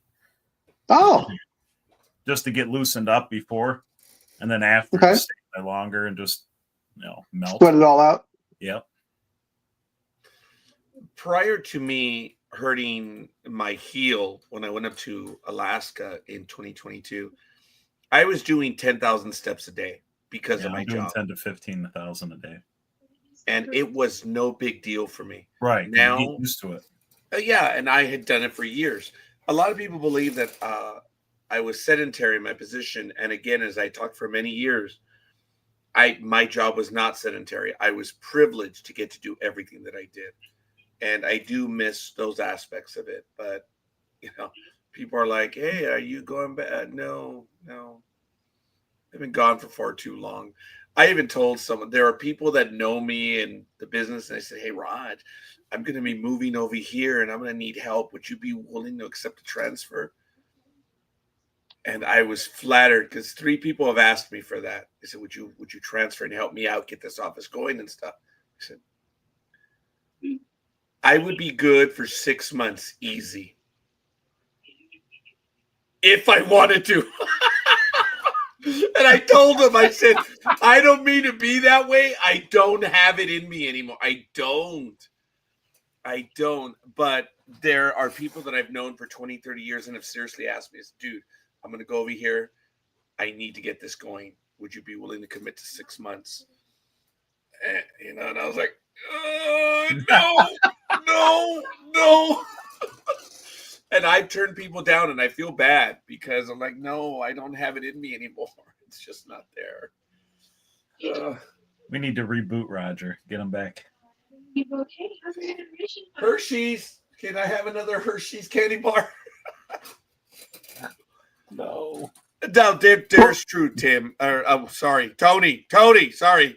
There's truth to I needed a reboot, but physically, I just can't do that stuff right now. And that's the frustrating thing. It's just not being able to do the stuff right now.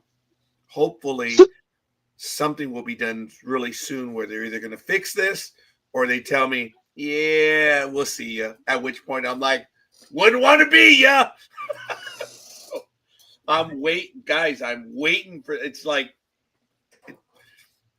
I'm waiting for the final word. I mean, so much so that I'm actually thumbing my. I'm talking about it on air, man. I mean, that's how much it is. I've been pretty quiet about it. That. Oh, and the assignment would have been like, Big Dog on Grand, dude, on Grand and Arrow from here. Damn. What's Okay. that? 10 minutes? Yeah. And I was told the hours that I wanted to. I'm like, oh no.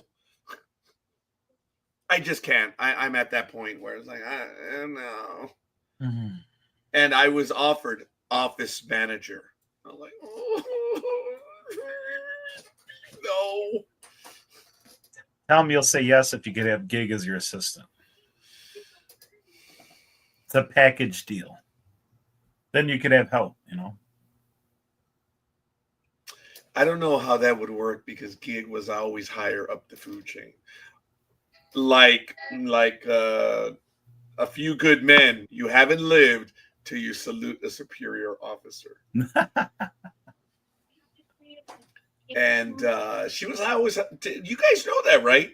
Gig was higher up the food chain. I didn't know. I just know you guys work together. There's different ways of saluting, if you know what I mean. Oh boy.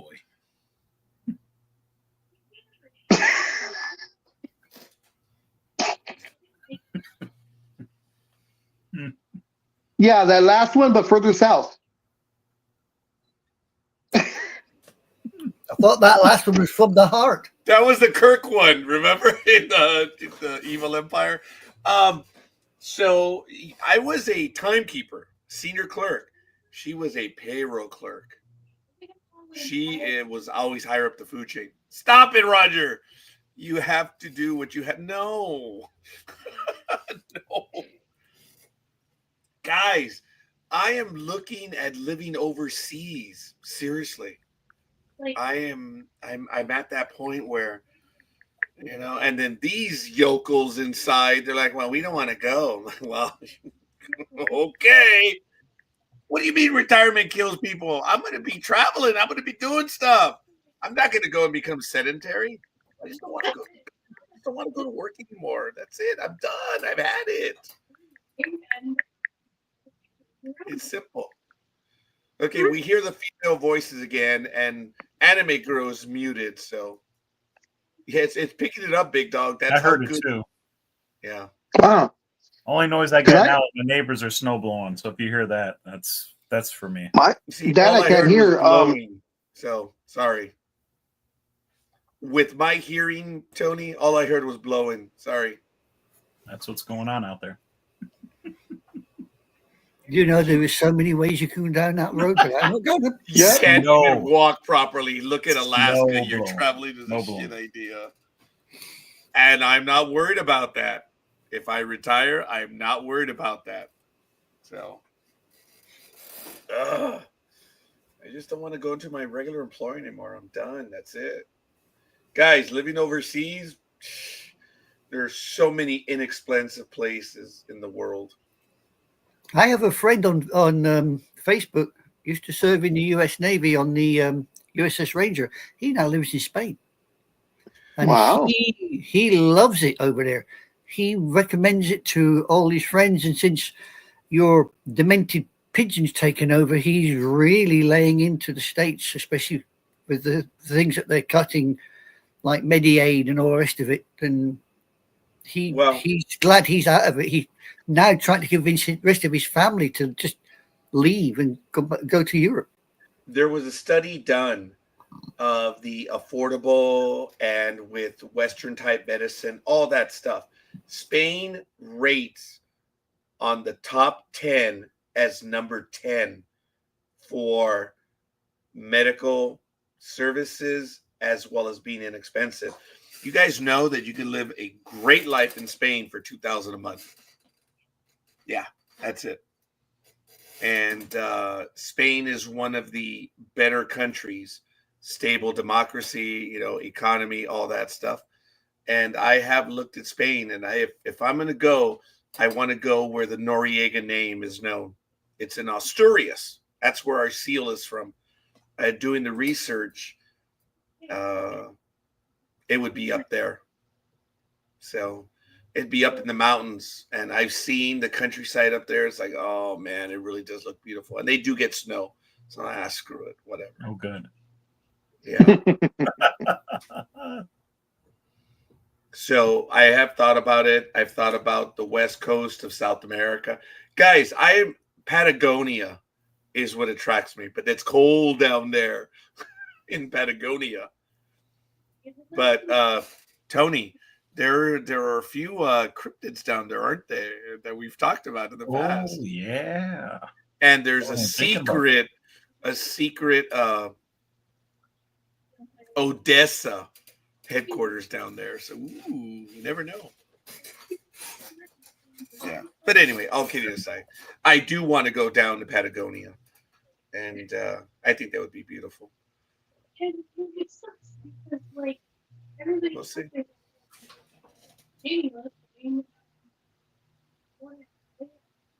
Yes. We can hear them, big dog. We can There hear you them. go again. The funny thing is, her door is closed. Well, It sounds like Kathy. it really is. Kathy, can you? Oh, there it is. Yeah, No, you don't my have mics are picking to. you up. Hey, well, lower the mic. Don't worry about it. I can't lower the mic. Oh, okay. I'm sorry. Well, lower the volume then. Oh, hold on. Yeah, all right. Fair enough. Let's see. Get a job at In-N-Out. You'll be fine. No, because those kids work. That's what when Philly visits. We definitely have taken the In-N-Out. I hear voices. That's what Matt says. Oh. Thank you, Matt. I'll remember that when you come visit us. Fast forward to live, man. You'll get rid of the voices. Yeah.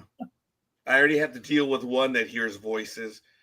And the day that she said she was St. Constantine, I'm like, no, it would have been more like St. Francina than it would have been Constantine, but whatever. I remember the day that she said that. And then I looked at the hospital attendant. I'm like, I really like, you're going to deal with that? Go ahead. Knock yourself out. Oh my God. That was crazy. That was one of the 5150s, but that's okay. Hey, it's 53 degrees outside. It's 55 degrees in here. I left the door open. Doesn't matter. So, are the Lakers going to make the playoffs, Big Dog? Oh, definitely. Are they? They'll definitely make the playoffs. Where are they going to get into? Well, right now they're sitting on the. Well, I'll tell you right now. I think they're sitting on the 5 spot. Oh, really? But hold on. I'll tell you right now. Lakers are in the 5 spot, but they are only 2.5 games out of the 3 spot and only a half a game out of the 4 spot. So, and they've been doing very well. They are 8-2 in the last 10 games. And it's OKC right now, which of course has the best record in the NBA, the Grizzlies, the Nuggets, the Rockets, and then us. And as I said, we're only a half a game behind the Rockets. So if they can secure fourth place, then they get home field advantage. Now, I've read and seen a few videos that we're seeing a LeBron that we haven't seen in a while. Is that true? Well, Luka's only played 2 games. LeBron has deferred to him. It seems in these 2 games, LeBron is realizing that he doesn't have to do it all now that Luka's there. So they won one, they lost one. They shouldn't have lost that game that they lost. But, it is what it is. I will say much as I hate to admit it, LeBron is actually this year a very decent 3-point shooter. As long as the game's not on the line. When the game's on the line, he sucks. He sucks worse than his son. So that's pretty damn bad. Wow. But I believe he's shooting about 38%, I think, from the 3-point line. And with some he's put some distance on there. He shot at least a dozen or so from beyond 30 feet easily. Wow. And switched them. So having Luka on the team now, he seemed the 2 games that I've seen, he seems a little more energized, and he's actually been playing defense, which is surprising. I almost had a heart attack when he was actually covering someone. Kind of, But if they can get everything squared away, Luka gets his feet back and his stamina, and gets back into his rhythm, they should get past the first round.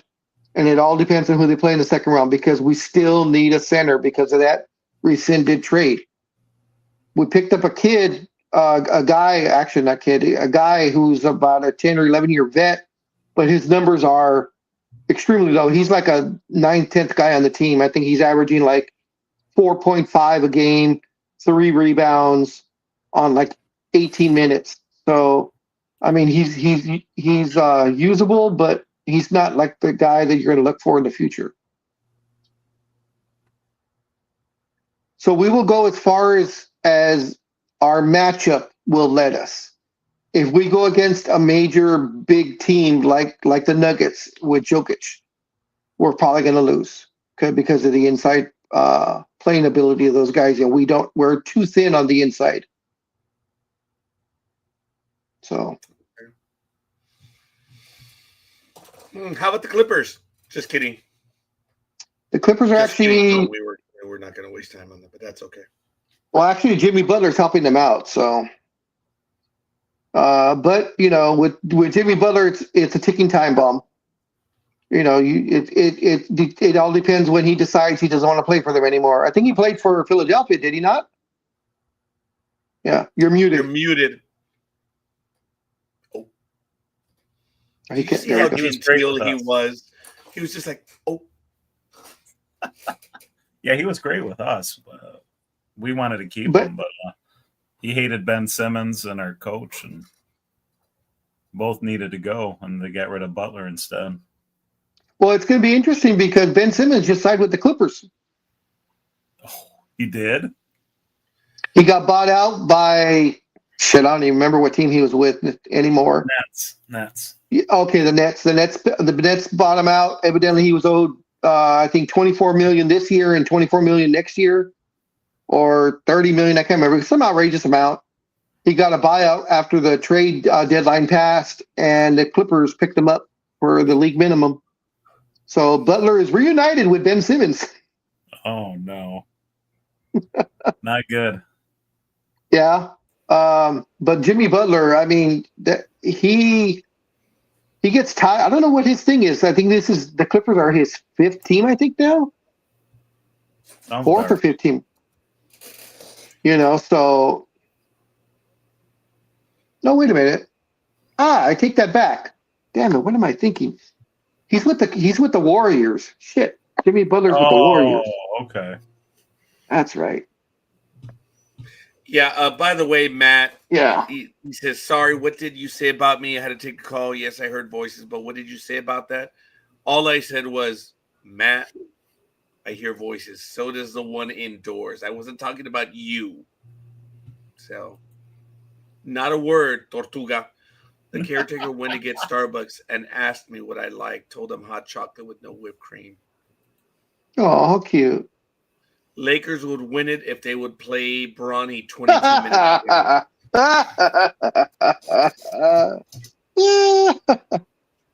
Oh, that is hilarious. Not even going to respond. You did. You laughed. It is what it is, dude. Matt says, okay. I didn't, La Tortuga. So don't worry about it. Hey, Matt, do you have a picture of your chair from IKEA? He never answered you on that either. Well, I'm asking him again. Did you finish building that chair, Matt? Oh, God, I hope so. That was, a year ago? Yeah. Might have been a little more than that. Anime Girl, do you remember La Tortuga telling us about his IKEA chair? Yes, I Did do. he finish it? He never said. I think he tried to fast forward, but I don't know. You see, that's the thing. Everyone now, and I still don't think, well, it's okay. That day was classic. Big Dog was like, wait, Matt, please. And after about 2 minutes, I put my hands up and I said, F it. Just go, Big Dog. Just go. That was funny. God. Oh, my God. That was, geez. That's why we love him. Yeah, that's why we miss him. Yes, Big we do. Dog. Yes. Matt says, Peter Gama, did you see my comment about WWE's new show? Oh yeah, it's like Tough Enough. It's going to be on A&E or something or other. Essentially, it's people trying out to see if they can earn a contract to get to NXT, which is their developmental league. And they're going to have WWE stars there trying to teach these kids moves and also the mindset of how to do promos and so on and so forth. So, yeah. All right. Matt says, yes, I got finished before I got sick. It was way before I got sick.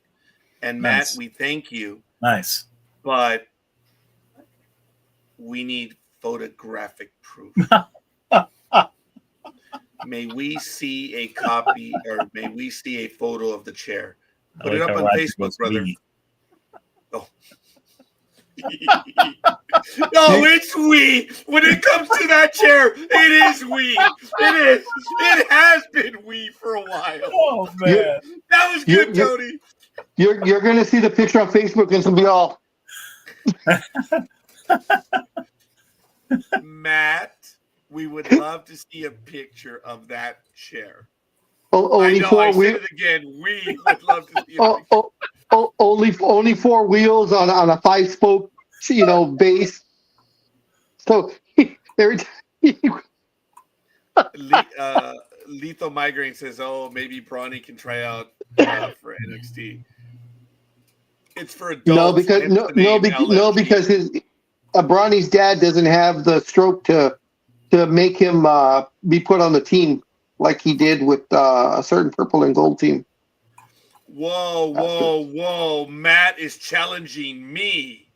Oh. He did? When? And apparently he tagged us. Really? I missed that. I remember him showing a cardboard box of the chair that it came in, but I don't ever remember seeing the chair itself. If he posted a picture, it's going to show on his pictures. I'm going to the Matt page right now. There is? Well, there is. Does this mean Big Dog's about to get kicked out again? No. I'm on a different platform. I won't get kicked off. Okay, are you talking about the one where he's talking about the pretend drum set? Yes. That the one, Philly? Is that the chair, Speedy? Speedy, look. I didn't think that was the chair. That's a wooden chair, though. Yeah, that one looks that I do. If Matt put that together, God bless America. I would. Wow. No, he didn't put that together. No. Okay, Matt, where's the picture? And you most certainly wouldn't get that chair from IKEA. Come on, Matt. Where's the picture? Oh, Gridiron Girl's posting something to her story right now. What the hell? Where is she? Where is Gridiron? She's in her bikini. Oh, she's finally putting it in public. Wow. Oh, did you guys see the picture of that stupid cat singing? Sonia, the singing cat. I was like, hey, Gridiron Girl, look. Oh, I think I might have a picture for Lethal Migraine. If I can present it. Sure. Present it. Present away. There you go. Lethal Migraine was on about Manchester City. Well, there's the final result. And it's the Premier League today. All the scores. Leicester City 0, Arsenal 2, Aston Villa 1, Ipswich Town 1, Fulham 2, Nottingham Forest 1, Manchester City 4, and you the lucky boy, Newcastle United 0, Southampton 1, AFC Bournemouth 3, West Ham United 0, Brentford 1, and Crystal Palace and Everton play at 5:30 tonight. So there you go, guys. Thank you. And we thank you for the sports update. You realize that we're all looking for that picture. Yeah, I don't see it. Yeah, I don't see it either. There's a lot of wrestling pictures. That's though. where I'm at now. Yeah, the wrestling pictures.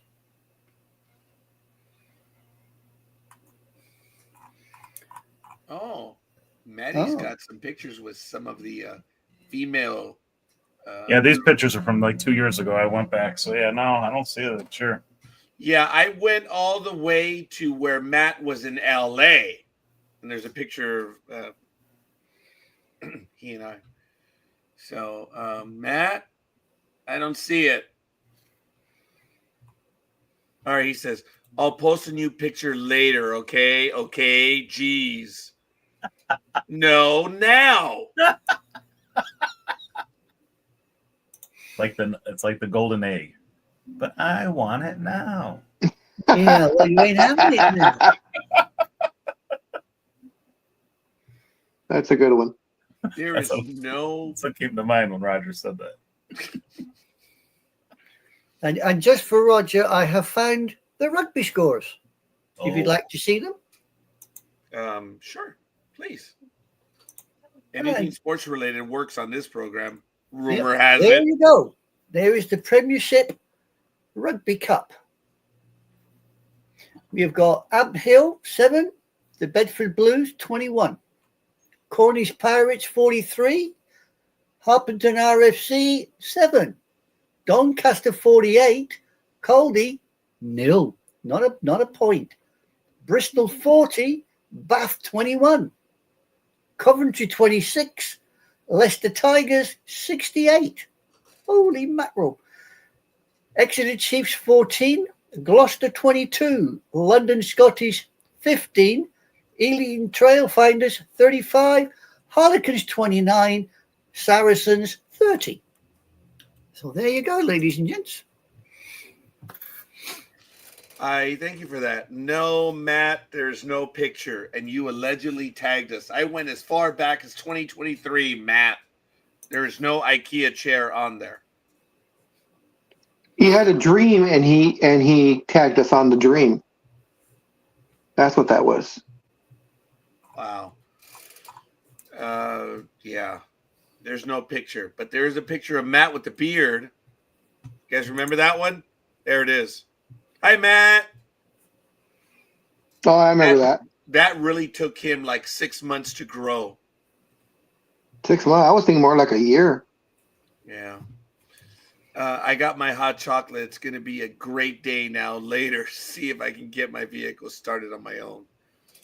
Well, Matt, you need your keys. You open the door, you put in the ignition, and you rotate it and press on the accelerator. And you cannot fast forward, okay? I'd like to see. Yeah, there are no pictures, Matt. And you allegedly tagged us. Yeah, I don't see it.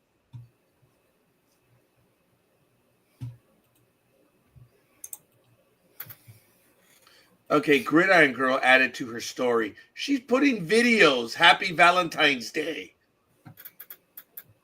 I guess we're boring Gridiron Girl. I'm sorry.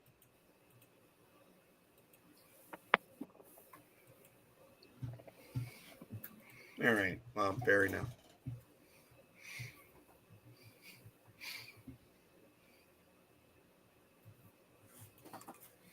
Wow, Yeah, we all went quiet. Yeah. Well, no, I'm trying to find things and I can't. You see, because people are saying that I was tagged in something and I can't find anything. Yeah, none of us can. Sorry, Matt. There's none of that. Matt says, no, a friend gave me one of those portable chargers for cars.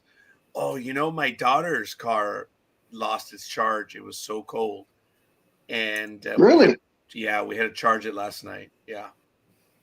Hmm. We hadn't used the Maxima for a little bit. And so we had to charge her up yesterday. So it was good. It's 56 degrees in here and it's 55 degrees outside. That's summer weather for Tony. Oh my, yeah. Shorts, That's heat sure. weather. Oh, stop it. Actually, it's not too bad right here. It's not as cold as it was earlier. So I'm okay with that. So. Well, all right, Matt. You got us. Yeah. What was that? That was a motorbike on the freeway. Oh, yeah. Okay. I was going to say, all right, Matt, the charger's not going to work on that, but that was actually lethal migraine. Sorry. I judged harshly. Wow, an Audi. What type of Audi, Lethal? No, in Audi, no, in Lethal, it's probably an Audi A4.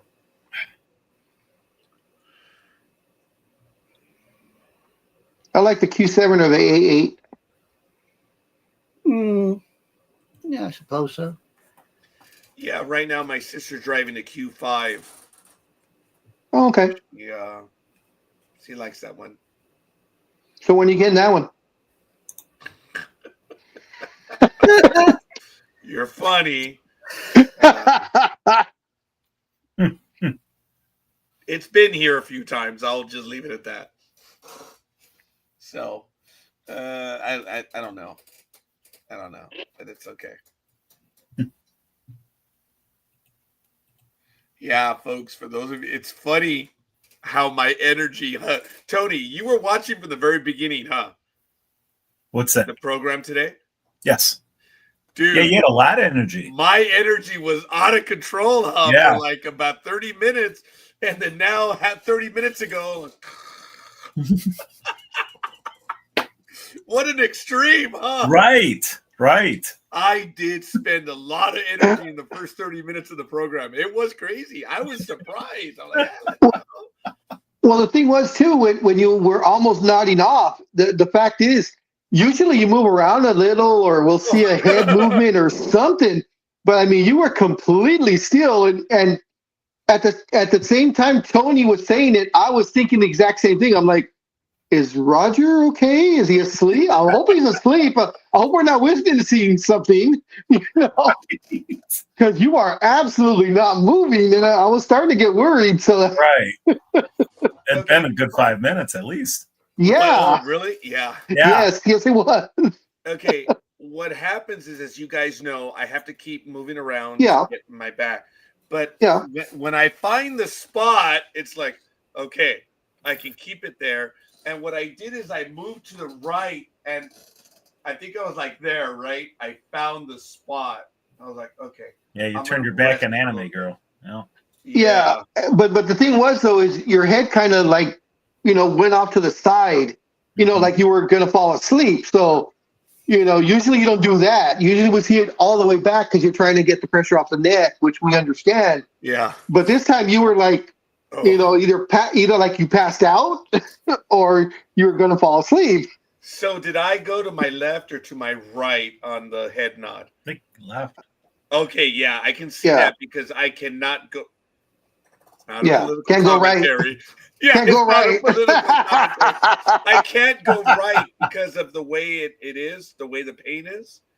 And, you know, I don't want to disappoint you, Matt, but you say, oh, we have proof. Dude, there is lots of proof. There is more proof of me falling asleep on there than there is of Bigfoot. I am probably going to save that quote. There is more proof of me falling asleep on there. Oh, Big Dog. There have been a few times that I've just been exceptionally tired and I'll just... Yeah. So, sorry, Matt. La Tortuga.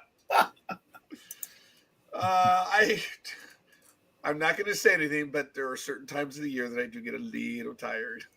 But that was funny. I'm sorry, guys. No, because I was almost gone. Completely. That's what I was worried about. Yeah, so was I.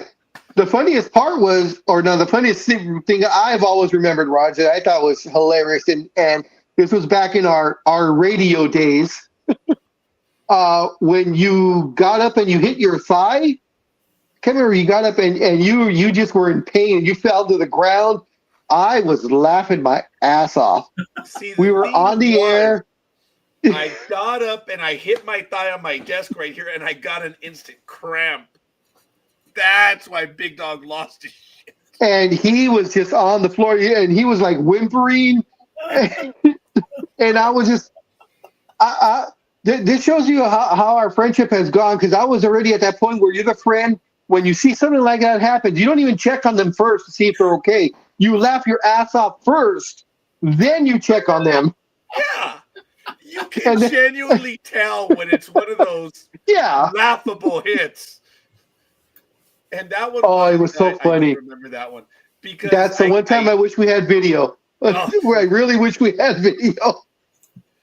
Well, yeah, Big Dog and I stopped about it because there were times that were like, thank God there was no video. Yeah, oh yeah. There's been plenty of those too. Big Dog and I were opposite each other and we're listening to stuff, and people would call in, and at times you're just like, oh my God. And I would start with the gestures, and then Big Dog would answer me. So we're signaling each other in our language that no one knows but the Big Dog and I, that we can signal each other. So I had flashcards for the obvious things, like we have a caller, we have a chat room comment, whatever. And he had a set and I had a set. So we were always watching everything. So when he's talking and I'm monitoring, I would tell him we have a caller. It didn't mean go to it. It's just heads up. And we would do that. But other than those 7 or 8 cards, we could communicate while we were on there very well. And there were times, Jesus Christ. One of the best ones was when we called the Kentucky Derby, and the guy, out of left field is giving us a question like, "What do you think?" And I'm telling Roger, I'm going like, "Keep him talking," and I'm just punching away as Roger's trying to, BS his way to give some sort of, his and opinion. We did. We kept him in. We reeled him in. Yep. And we gave. I had everything finally put up, and we called it. We called 1 and 2 that year. One was something of the Nile. And then the second one, and we said, "Yeah, we're gonna go with 1 and 2 Nile." And the guy was like, "Yeah, whatever." Yeah, and the one that won, the something of the Nile, that was a long shot. It was like a 25 or 30 to 1 or 30 to 1 long shot. The but for whatever reason, 2009 Kentucky Derby, we called it 1 and 2. Wow. But of course, did we put any money on it? Of course not. And my story is the only other good luck that I've had with horse racing is here at the Fairplex. It was the Fairplex season, so they were doing the county fair, but they also did horse racing. And I went, and because I knew Lafayette Piquet was riding, and a couple of others that I knew, so I was like, I want to see them. I've never seen them before race. And it was like the 5th race or the 6th race, and I was like, you know what?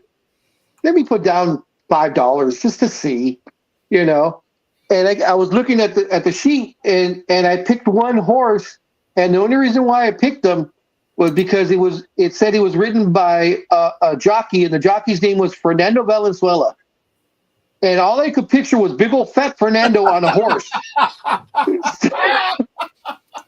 I remember you telling me about that. So I was like, I'm going to go with him. You know what? I'm going with this dude. And of course, it's some little tiny guy, riding the horse. But he came in. He actually won. And I think my $5, I won like $35 or something like that. It was a good win. But I was just laughing because I kept thinking, this is too funny. I'm picking Fernando. I got to go with Fernando on a horse. Wow. God, yes. That's funny. Now, I can't believe that Matt actually admitted this. I have fallen asleep on air on Blog Talk Radio, which is no more. No more. Go as long back as you don't admit to falling asleep on a girl. That's what? Oh, wow. Never mind. Go back and listen to half of those shows of yours, Matt, where you fall asleep on air. Yeah, I'm sure we're going to do that. Lito says, I get tired all winter. It gets dark too damn early. Look, we endeavor to be here every damn week, but I do have a genuine problem, folks. I am going to be out of town next weekend. I'm going to be in Anaheim. Anaheim. That's not out of town. For the old man, it is. That's down the street. Out of town. I thought you were going to like Arizona or Alaska or something. Out of town. I will be in Anaheim. Philadelphia, you could have gone there. There is a large event that the train show. It's no the train show, right? No. It's a CCD Congress, and I will be down there late Thursday, Friday, Saturday, and Sunday. So that's going to be a genuine problem on Saturday. Are you sure? Are you sure? Because I thought it was Adult Expo. The Adult Expo is in Anaheim next week. Are you sure that's not where you're going? Did you notice the two triggers right there? Are you sure? What, Adult Expo? And the Adult Expo, yes. Are you sure? Oh, look. Do you see what Tony's doing? He's like, all right, let's get ready. Here we go. Yeah. You know that I cannot do that. I can't do that, Tony. The Adult Expo will go to Anaheim. I didn't. That was funny. That was funny. No, him moving his neck back and forth like that. I cannot do that. That's crazy. I'm sorry. The funny part is when he don't call Siri. The funny part is when he goes to Adult Expo, they all know him by his first name already. As soon as he walks in. Okay. We did get passes at Adult Expo. Big Dog and I did it. We didn't go. And then the next year, they're like, well, you can go again, but it's $35. I'm like, nah, you guys can whatever. So what's that? The Big Dog Adult Expo? Really? Yeah, we did. We didn't go, though. We didn't go. What did you go as, a fluffy or furry? No, I'm not a fluffer. Trust me. No, that ain't me. No. I am not a fluffer. Sorry. No, you said a fluffy or a furry. I don't think they go. They have their own convention, from my understanding. That fluffy. Wolfie Dolly's got all of this stuff, Oh, any conventions I try to know about, but I know that furry con, something like that. That's I think real. There's a humongous con. I think it's in LA.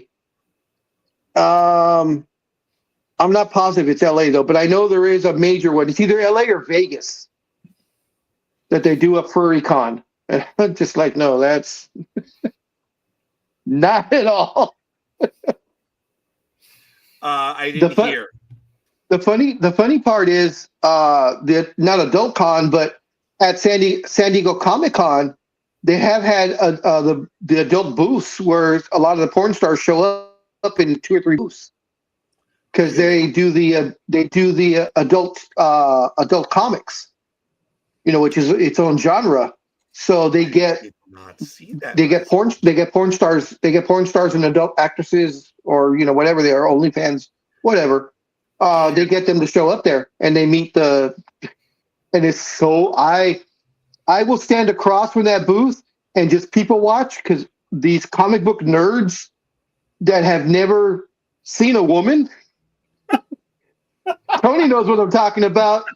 Those ones that just, and they just geek out on these. I mean, and of course, these girls are absolutely gorgeous. They bring the cream of the crop Yeah. to the con, Yeah. and they're wearing these little mini skirts and almost nothing tops, or they're in their bikinis.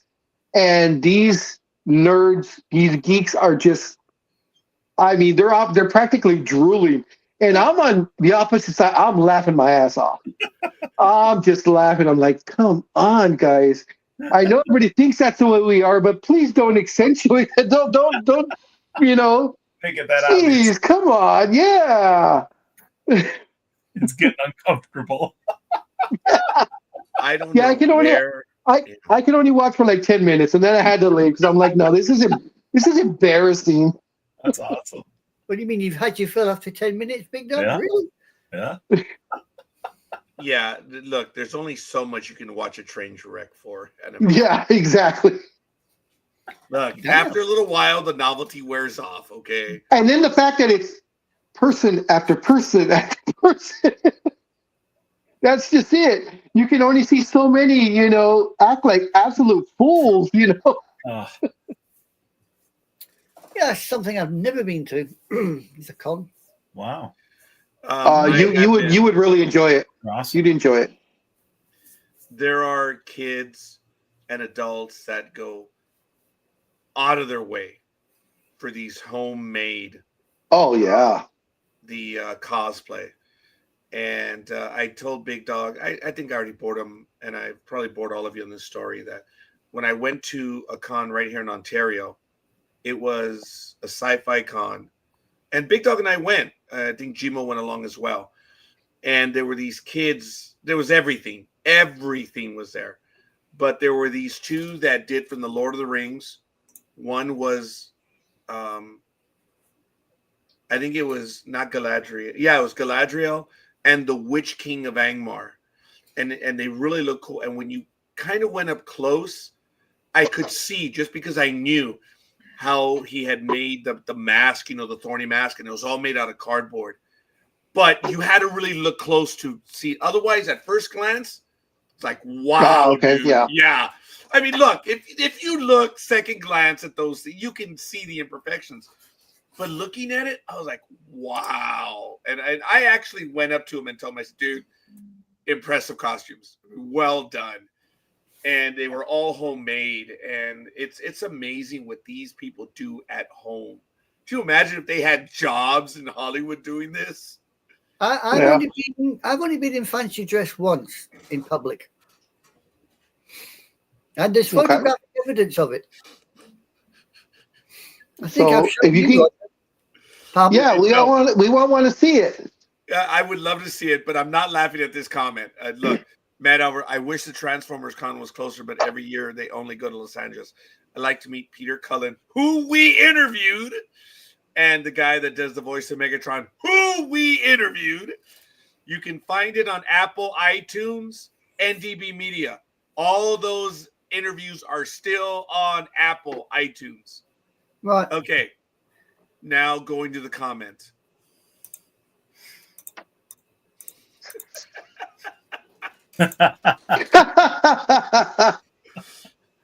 Oh my goodness, that might be the joke. Yes, I would. Yes, I agree. Oh, I've seen that. I've seen that picture. Yes. Yes, Yeah. as have There I. you go. There's yours truly as a Starfleet commander. Now, the one. But you're wearing a red shirt, isn't that dangerous? Wearing the red shirt? Yes. Yeah. It's kind of dangerous. That's why I ended up with these two young ladies either side. Okay, but Anime Girl, the ones that you're showing there, the one to your left, is that Isis or Cleopatra? That's Cleopatra. Okay, because the one to your right, that's Ripley, right? That's Ripley. Yeah, you can tell by the jacket. That is so cool. There was this that one is Ripley. Did you see her at the Big Dog? Did you see her at Comic-Con? She was wearing a Ripley dress at Comic-Con in cosplay. She looked really good. Who's that? Sigourney Weaver? It wasn't Sigourney Weaver, but the character of Sigourney Weaver. Oh, there was this young lady probably. doing cosplay. Probably. And it was one of the ones where I stopped and I could see it was homemade. She had the big old, the M41A pulse rifle. It was really neat. And just, it was well just done. to show you, Roger, the woman that died last year that loved your show, right? That's what she looked like. You had shown me the picture, yes. Yeah. No, thank you. One of our bigger fans, yes. She was into your show big style. Well, she was into this program because it was entertaining. And I'm glad that she was listening.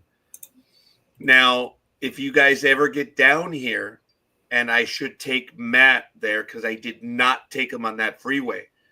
The 210 freeway north of me and east is where they filmed the 2007 Transformers freeway scene.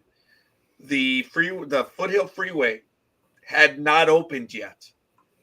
And when you see them fight on the interstate, it's right there on the 210 east of town. It's wow, really cool. And it's incredible that they were able to fix the freeway back up so quickly. I mean, let me tell you, dude. Wow, Hollywood pays good money, I guess. Yep. Caltrans was awesome. But to answer your question, you heard Matt say, I'm sorry, you heard, oh yeah. Tony. Yeah, Billy Special. Tony. Billy Special. You heard him say yes. You heard Big Dog say yes. I say yes. Anime Girl, would you agree? Would I agree with what? The comment that you would consider Matt's athletics as a 162 game cosplay. That was actually yeah, I'll go with it. Yep, I'll go with it. Plain sweet. The day that Lethal Migraine is on air, they're going to realize how sharp you are, dude.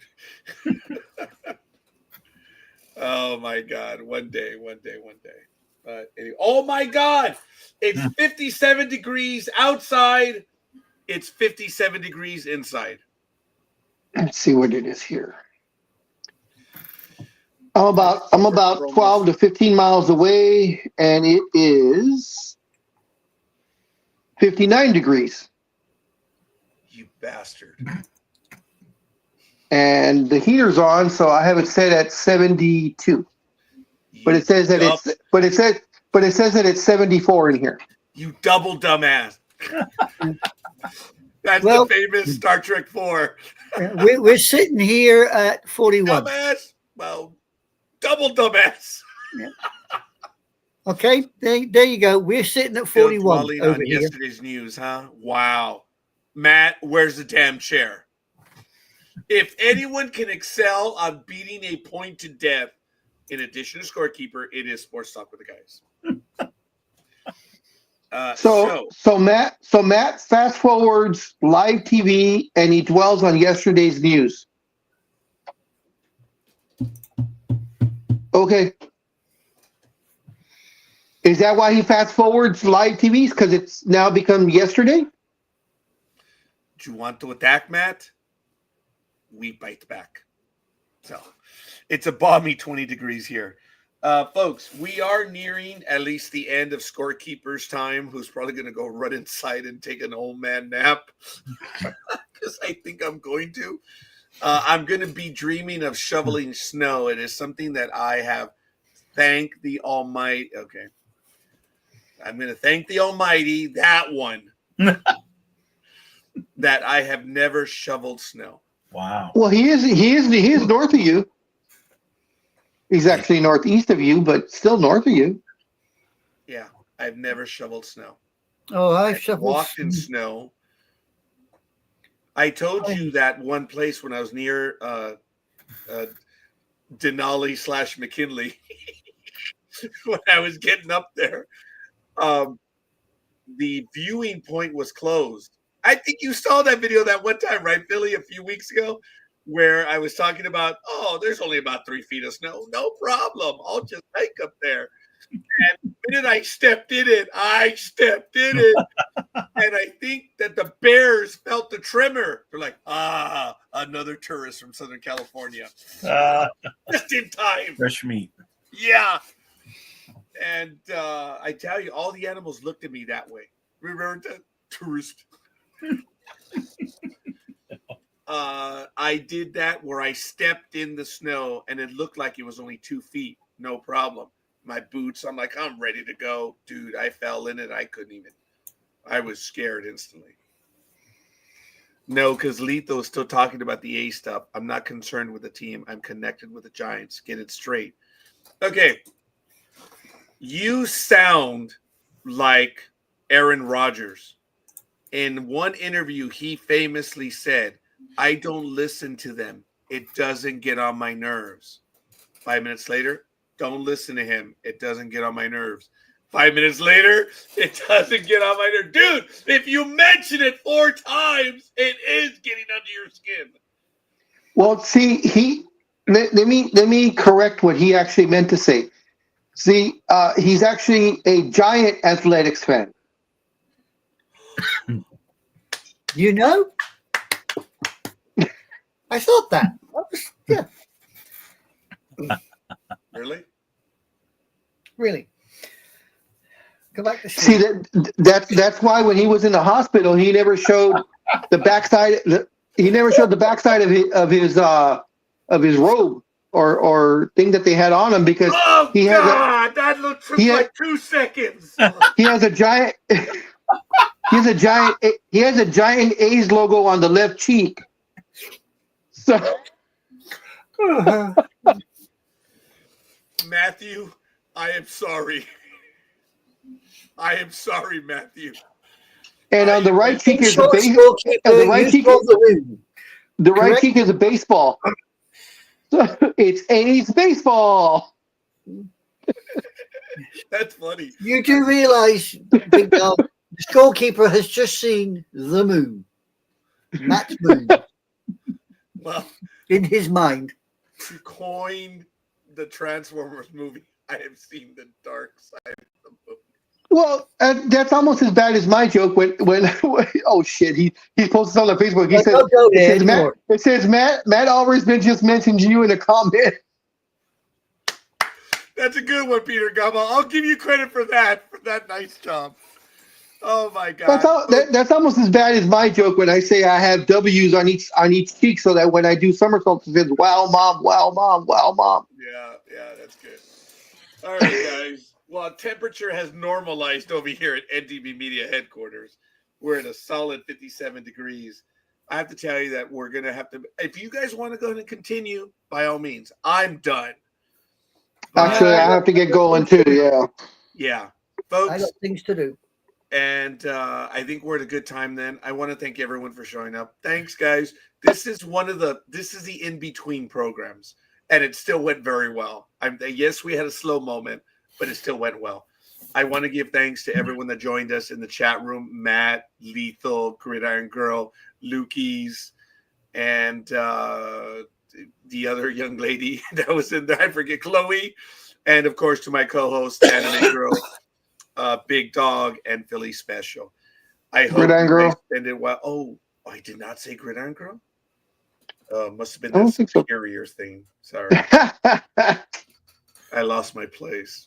All right, folks. I appreciate it. Big Dog, take us away, please. All right, guys. Not a lot of sports happening right now. The NBA All-Star Game is this weekend.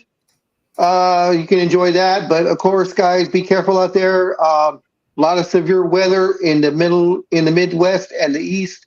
Be very careful when you go out. Don't drink and drive.